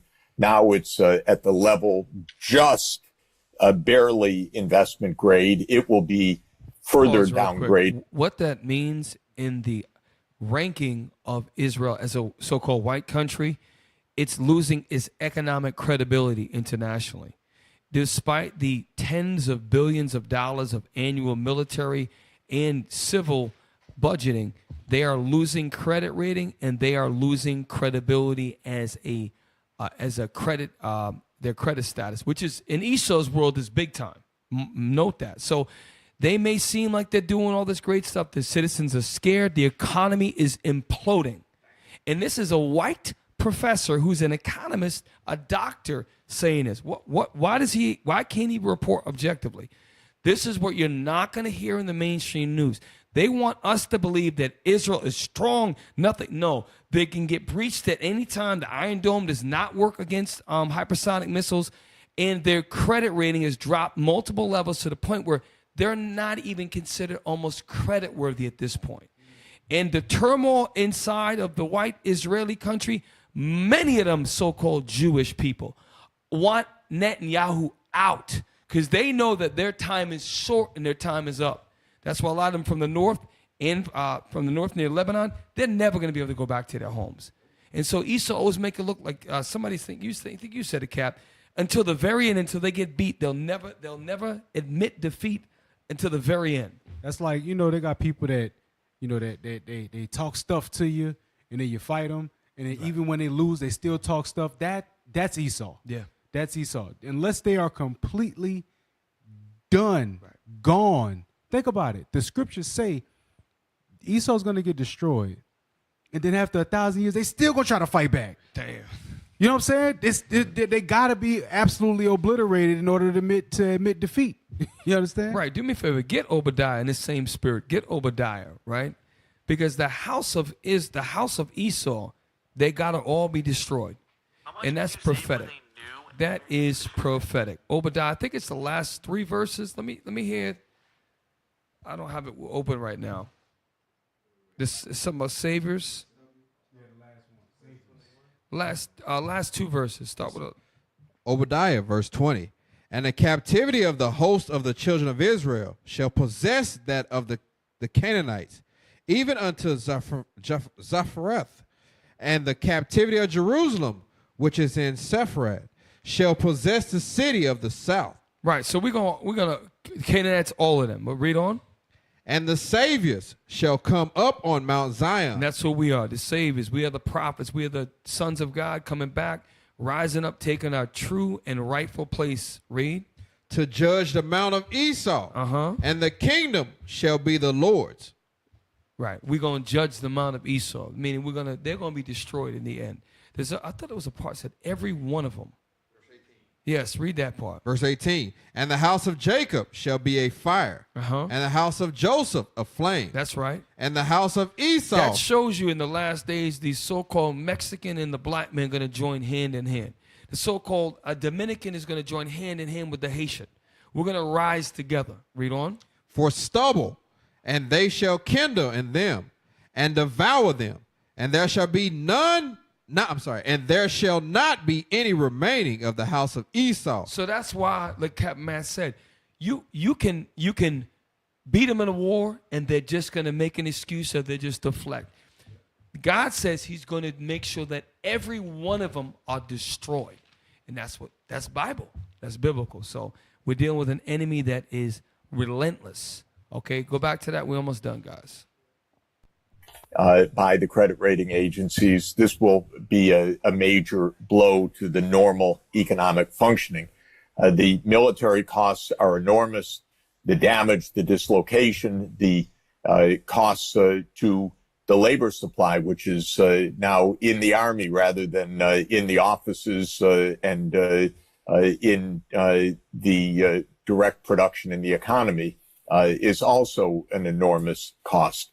So this is all the more reason for this war to end. It's in nobody's interest. It's absolute disaster for, first, the Palestinian people, of course, for Lebanon, but also for Israel, and I would say for the U.S., which is now complicit in what I do regard as a genocidal action by Israel. The ICJ, the International Court of Justice, is still deliberating whether Israel is in violation of the 1948 Genocide Convention, but I surmise that it is. So you had a doctor from Colombia, an economist, that's one of his specialties, that is calling another white man, calling it genocide. So now, we don't have time. I've got a bunch of other stuff. I want to get to McGregor. McGregor, go to the third timestamp, and we're going to end with this. 547. It's crazy how they said they got to deliberate on whether or not that's genocide. Cap, you know why? Because who's writing the checks? Babylon is an accessory to murder. Let's just be real. Every year they shell out billions of dollars and they send it to Israel.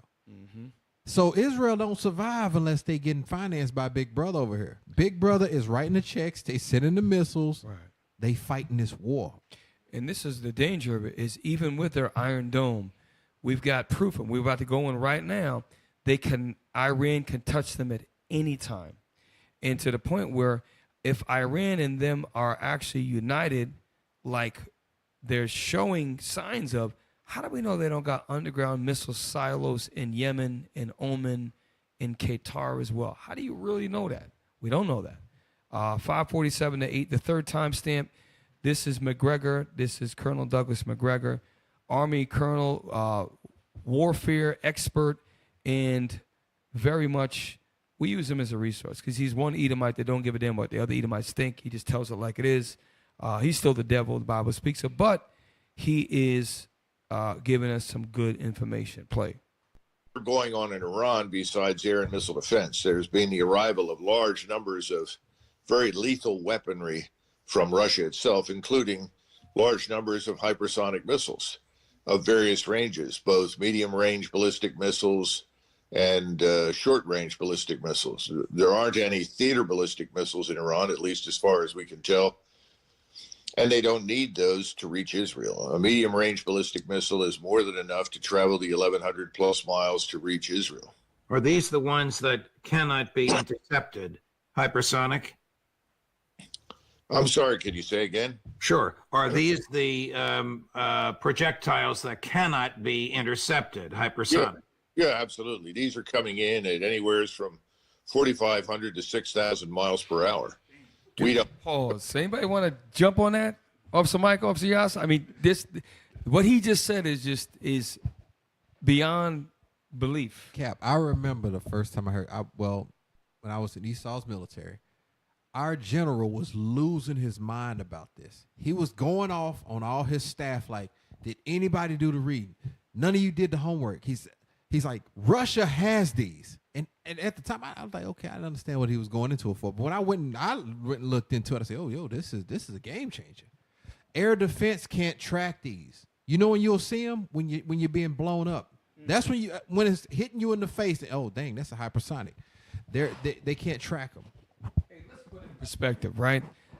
We have to, just so we're on this earth, right?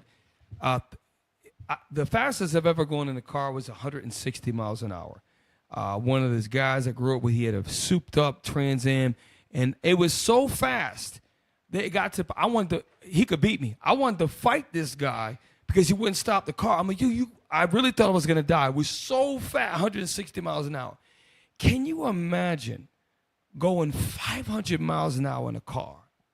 Can you imagine being in a high-speed train going 1,000 miles an hour? 45 to 6,000 miles an hour. They have that, and they got hundreds of thousands. They got thousands of hypersonic missiles. And he said in the beginning, they're getting them from Russia. Hey, Cap. Come on. That's Mach 5 to Mach 7. That's how fast it's going. Between Mach 5 and it's a high 5. It's not like 5.1. It's like 5.8. To Mach 7 is like 7.2. You know what I'm saying? You will not see it. You will, like my daddy used to say, you see those videos where people be getting hit by a Mack truck. Never felt a thing. He used to say that all the time. I bet you he didn't feel nothing. You're not going to see it coming. They're not them regular ones that go up into the atmosphere and then they come down. No, they got trajectory and they have evasive capabilities. Trust me, this war is going to get bad. It's biblical. If they open up, and by the way, these hypersonic missiles, you can fit them or outfit them with various warheads. You have conventional warheads. You also have nuclear warheads. And if they're coming at that fast and dropping down, there's nothing that the Iron Dome could ever do to, as furthermore, there's nothing that the U.S. Defense Forces nor Russia could do against that. Once they start dropping hypersonic missiles, remember the Most High said he has used the smith to create the waster. They're in, maybe in a lifetime, hopefully not. We're going to see intercontinental, which is the hypersonic, the ICBM version, with nuclear fitted warheads. We're going to see that in our lifetime. Why? Because it's prophetic. Isaiah 34. Okay, Revelation chapter 6. So on and so forth. All right? These things are going to happen. So we're going to end the show on that. We had a lot more that we could do. And the good thing about this time in history is that the shows are right themselves. As I'm preparing an hour before the show, there's something that a guy named Scott Ritter, we have on the show a lot. We use his content, rather. He has a video right now where Iran is having meetings right now with Russia. We're reading about, McGregor's talking about that. Why? Because Russia is going to be sucked into this war just like the U.S. already is. So with that, brothers and sisters, stay in the spirit. We're all a work in progress. And, hey, I hope everybody had a good tabernacle because we're going to go to the Larback attack. Stick around, y'all. Yeah, you can tell by my gait that I'm all in. You can tell by my faith that I'm all in. Front line with the truth, I'ma fall in. Even if it's a dead end, going all in. You can tell by the things I'm involved in. I can lose it all for my calling. If I die for the truth, it's a win-win. And going to the end, going all in. Going all in. Yeah, you can tell by my gait that I'm all in. You can tell by my faith that I'm all in.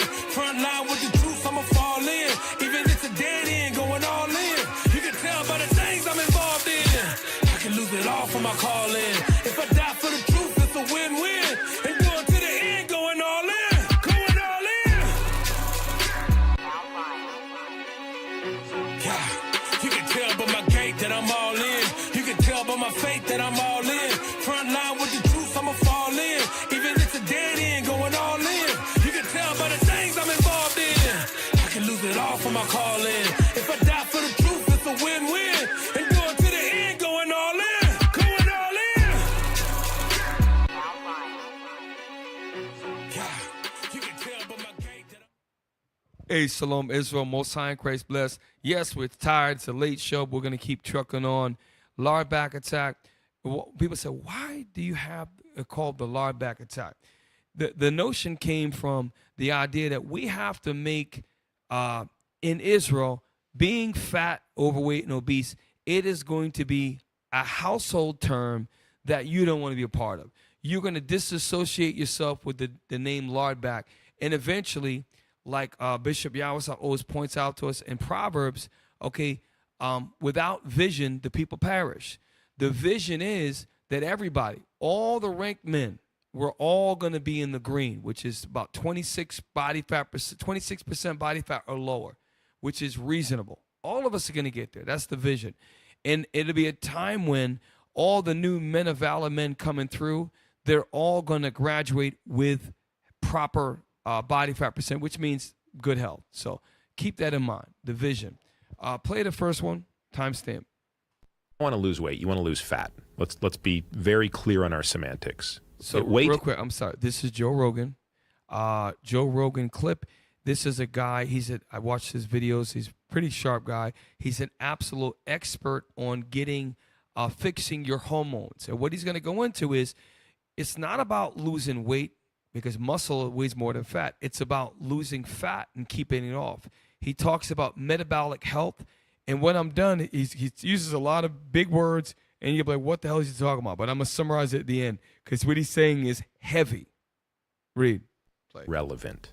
Right, unless you're a cyclist or some athlete for whom the actual scale means something. But for people like us, you want to lose fat, not weight. And then when you say you want to lose fat, what does that mean in English? Well, do you want fewer fat cells or do you want each fat cell to be smaller? Those are totally different questions. If you want fewer fat cells, have liposuction. But we know that doesn't fix you metabolically. So if you want to be less fat, you have to have smaller fat cells. Now, a fat cell conceptually has 2 inputs and 1 output. So now I say, let's reframe the question. You got a room with 100 people in it. You want fewer people in the room. What has to happen? Pause. He said fat has 2 inputs, meaning you can store it 2 ways, but you only can burn it in 1 way. That's very important because a lot of brothers do not understand. If you do not get into ketosis, it is very hard to lose weight and sustain it long term. And he's going to talk about a hormone, a very important hormone that I've tried to do my best to convey to you over the years. Play. More people have to leave the room than enter the room. So similarly, if you have a fat cell and you want it to be less fat, you got to get more fat out of it than enters it. And the fat that exits the cell exits via a process called lipolysis. And the inputs to a fat cell are something called de novo lipogenesis, which is turning carbohydrates into fat, and reesterification, which is turning fat, like in a free fatty acid, into a triglyceride back into a fat cell. Each of those 3 doors is controlled by hormones.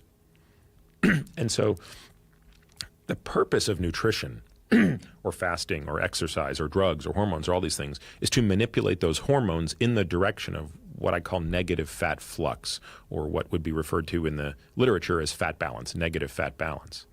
And the hormones that drive that are many. Insulin, hormone-sensitive lipase, testosterone, estrogen, cortisol being the 5 most important in my opinion. Maybe someone will disagree with that, but I think those are the 5 that rule the roost. And so, how do you manipulate those? Well, insulin seems to be the most important of the 5. Stop. This is the whole point. Insulin is, and he's right, is the most important one. Why? Because diabetes 2 is when your body creates too much insulin, too many spikes, called insulin resistant. Then you become pre-diabetic, and then you get diabetes 2. It's 100% preventable, and even if you get it, you can reverse it. Because when you eat 1 meal a day and you eat low carbohydrates, your insulin becomes sensitive again, and you can shed the stupid metformin that half of you black men have been taking, called metformin, whatever the hell the name of the stupid drug is. You don't need to be diabetic, too. You don't need to be. It's a friggin' farce. It's a man-made modern last 60 years. So what he's saying is about controlling insulin. How do you do that? The less times a day you eat, the less spikes you get. You can control it. Now, you don't stop taking your diabetes 2 medication until you get weaned off by your doctor. I'm not a doctor, but we know many men personally who have reversed diabetes 2, and there are thousands and thousands and thousands throughout the world who continue to do it year by year by year. So metabolic health is controlling your hormones. The number one is insulin. How do you stop insulin resistance? Stop eating so often and stop eating all the friggin' carbohydrates and sugars. Everyone that does it loses the weight and they get metabolically healthy and they can get off the dumb medication. And there's statins and their high blood pressure, stupid medications, which a lot of you brothers are going to get on when you begin to have your strokes and heart attacks because you just don't damn listen. Play on. Almost done. And there's no better way to lower insulin than to not eat. So the first thing that happened to that dude who went 382 days without anything but water. So pause. Earlier in the show, the world record for, it was a big giant lard back. It was like 500 some odd pounds. He fasted for 382 days consecutively. All he did take was water and powdered minerals and vitamins. So no caloric uptake, no food. He got, his fat was what? His fat, he was in such in deep ketosis, his fat was his calories. His calories were supported by mineral powder, like a dust and rock dust mineral that you can take, and vitamins. He did not eat for 382 days, and he lost well over 250 pounds. I don't know the exact number. The point is, that's an extreme example. You lard asses don't have to do that, but you can eat one time a day. If you eat one time a day and have water and non-caloric drinks and then have a meal that's healthy with whole foods and low carbohydrates, you can fix your hormone called insulin and you can become metabolically healthy. As a result of that, and a byproduct, all your fat will be lit into ketosis. But your brothers just don't get it, man. They want to depend on Esau and his stupid-ass Babylonian method of eating and medication. Play on, almost done. Minerals is he basically had very low insulin levels. In fact, once he got into raging ketosis, okay, so that's all I want which he for got now. Now, get the next one. It's a short. We're almost done, y'all. Thanks for sticking with us. We're actually going to be under 2 hours tonight. The next one is a doctor. He's a doctor, and he's a very simplistic doctor. He talks about a similar thing, and this is his version of intermittent fast. I like this guy. Play it. Can you not eat until 2 p.m.? I was like, yeah, I'm not hungry in the morning. I'm like, great, drink coffee, drink water, and in the morning get up and just get on, either run or get on some exercise bike and just pedal like someone's chasing you with a syringe full of poison. And so there's a pretty straightforward formula where when you've been asleep all night, your fuel reserves, like you've got fuel in your fat, you guys don't have any of that, but you got fuel in your fat, you've got fuel in your muscles that can be burned, and you got fuel in your... So real quick, and this is the point where people think that when you get up, you have to eat breakfast. That is a lie. When you, even if you ate the night before, you have glycogen, which is glucose stored as glycogen in your muscles and in your liver. You have plenty of energy. You don't need to eat. You can drink water and work out in a fasted state. Get it? Breakfast, break your fast. You don't have to eat breakfast. So the whole notion is start off by skipping white man's breakfast time. Get up at 8 in the morning. Try to push it to 12. That's what I had to learn to do. I push it to 12. I get it. Then I push it to 2. I get it. Now I push it to 5 or 6 at night. All day long, black coffee, water. If I get hungry, some Himalayan pink salt. At the end of the day, I eat my food. It's worked for almost 8 years. If I can do it, anybody could do it. It's just mind control. So what he's saying is these doctors throughout all, Esau is saying the reason why the obesity levels are like this is because you eat too often. You can't eat 3 to 4 times. And one Oreo cookie that's 100 calories is a meal, because it spikes your friggin' insulin. We got to stop, Israel. This is why we have the green, yellow, and red system. This is, you brothers have to learn. Forget about the fact you're going to be restricted from certain things. You should want to fix your metabolic health. As a result, reset your hormones to the right level so you can A, lose the fat, and B, avoid strokes, avoid heart attacks, and avoid diabetes too, lard ass. Play on. It's called glycogen. And when you wake up early, all of that is as low as it's going to be because you haven't been eating anything. Gotcha. And so if you exercise then, your body starts dropping into your body fat stores quicker. All right, so that was it. That was the short. So in the seriousness, I want to pull one scripture, then we're going to do a funny something, and we're going to call it a night. We started at 9:45. We're doing good on time. Get me, so I want Sirach 30. I'm doing the same ones every time. Sirach 30, verse 15. Yes. And it says something about good estate of body and health are above gold. Or maybe it's 16. Yes. The book of Sirach, chapter 30, verse 15. Health and good estate. You know what I realized? You know why I know I'm doing my job? Because I can, and they don't mean that. It's not their fault. The brother's like, he going to say the same thing again. And that's when I know I'm doing my job. Because I'm going to keep saying the same thing. Esau told you the same thing year after year. Eat your grains, eat your pastas, eat your plate, the standard American diet. That's all a bunch of lies. It created a society that's fat and sick and weak. Now, we got the Bible with the rules on what to do. If you want to have a strong body, it's strong. It's better than gold. It's better than infinite wealth. But you still don't get it. You got multiple people telling you, brother, you can't eat 4 times a day. Just eat 1 time. At the most, eat 2. Brother, you got to cut out the dainties, the refined sugars and carbs. Brother, eat meat, eat vegetable, eat low sugar fruit. Brother, you don't listen. You don't listen. Read it again. Health and good estate of body are above all gold. Your health comes from your diet and your practice, the regimentation you have daily. Read on. And a strong body. You cannot have a strong body. It's contingent upon health. Health has to be good to have a strong body. And I'm not talking about a guy with steroids could juice himself up and look physically strong, but metabolically he's all jacked up. Got to take high blood pressure medication. And then he dies at 48 years old because he had all kind of metabolically was all wrong. You got to have good health to get the strong body that we want. Read on. A strong body above infinite wealth. So infinite wealth is, again, your Donald Trump, Zuckerberg, Warren Buffett. Those guys are chumps. You talking about King Solomon wealth. You talking about the Saudi trillionaire wealth. Think about that and then multiply that by 100. God says that your body, your health is better than anything you can. Bugattis, Maserati, mansions with 12 bathrooms. He said, the Lord said it's better than all of that. Private jets, gold toilets. He said, forget about that, man. We got to as Israelite men, we have to realize that. If you have diabetes too, if you're pre-diabetic, if you have insulin resistant, shame on you if you still have it. You can lose it. You can destroy it. If you're on high blood pressure medication, with the help of this way of eating, you can get your doctor to wean you off the medication under his supervision and get off all that. Why? Because if Esau can do it, we're better than Esau. We're stronger. We're built different. We can do it too and do it better. Read on. Okay, get the last one and we're done. Book of Sirach, chapter 31, verse 16. Eat as it becometh a man. We're the men. We got to fix the nation. Read on. Those things which are set before thee. 3 ways to do it. You cook it, she cooks it, your wife, or you get served at a restaurant or a diner.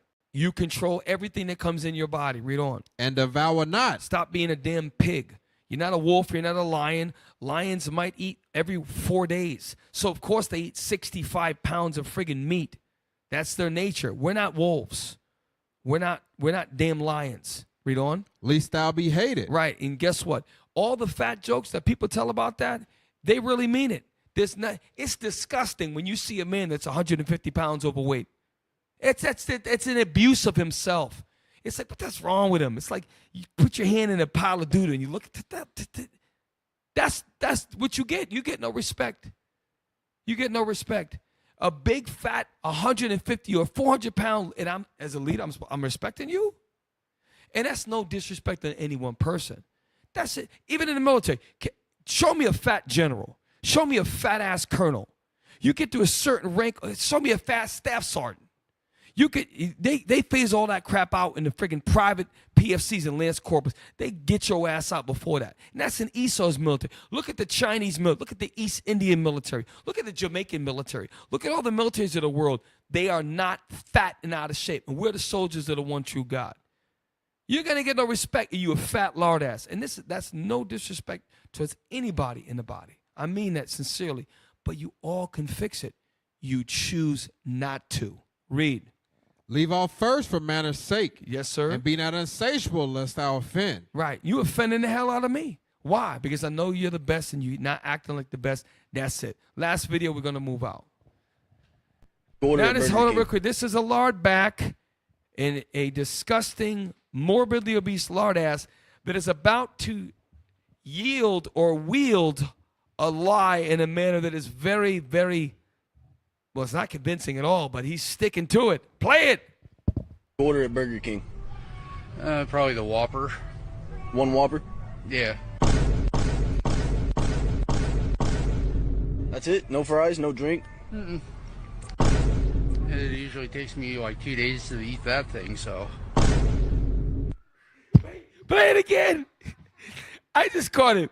I don't understand why he has so many baseball caps stacked up on top, because the young kids say cap is a lie. I just caught that. Play it again. Order at Burger King. Probably the Whopper. One Whopper? Yeah. That's it? No fries, no drink? Mm-mm. It usually takes me like 2 days to eat that thing, so.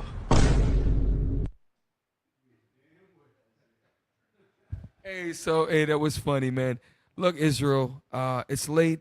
I'm tired, and yes, I am a broken record of the same thing. We're not going to stop until everybody in the ranked men get to the green, which is a normal body fat percentage, and we're going to fix our health. And then we have a bigger challenge, is to help our lovely sisters, who I'm not going to say anything about other than the fact that 80% of them are obese or overweight, and that's in the body. And that's not meant to attack anybody, so don't write no emails. 8 out of 10 of our beloved sisters, our mothers, our aunties, and grandmas, are overweight or obese. And that's a frightening and alarming and ridiculous statistic that you cannot expect women who are weaker than us to fix it unless we fix it ourselves. So let's stand up. With that, I'm Captain Shem. Larbek Shalom. Yeah, you can tell by my gait that I'm all in. You can tell by my faith that I'm all in. Front line with the truth, I'ma fall in. Even if it's a dead end, going all in. You can tell by the things I'm involved in. I can lose it all for my calling. If I die for the truth, it's a win-win.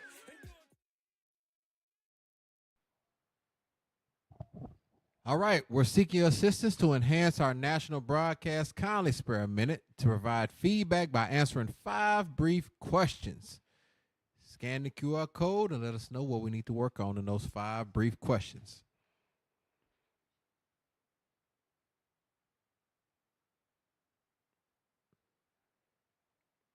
All praises. They scan the code. Hey, give alms. To give alms to your local school, drop an envelope in the alms box. Give online via PayPal. You can go to iuic.neworleans@israelunite.org. Put a star beside it. Make us your favorite. To give to your booster club, iuic.fundraising@israelunite.org. Or the QR code. Make sure you scan that QR code. In the corner. Right there.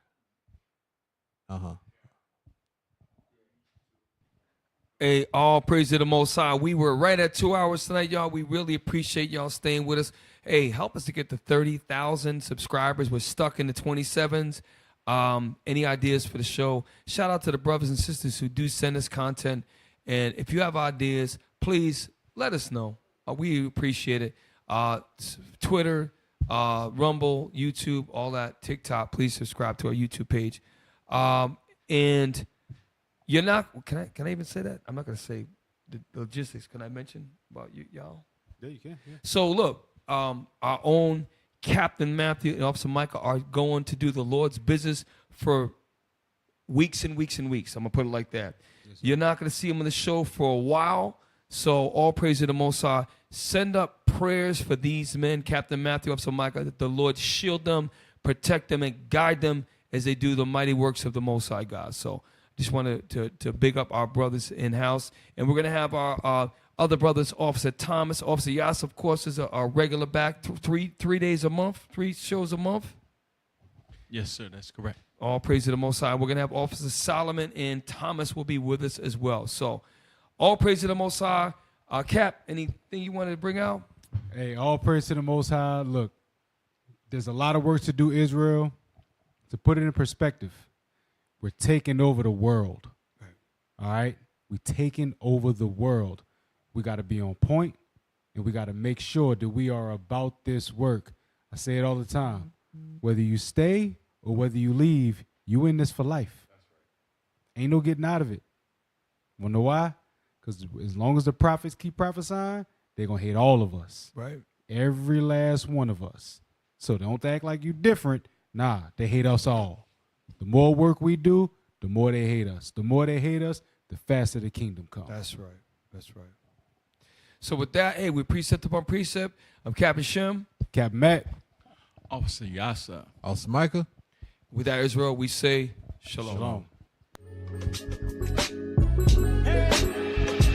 There's a special place that I like to go when nobody's home to increase my understanding. My daily bread, that amazing. I'm talking about precepts. Precept on precept, line upon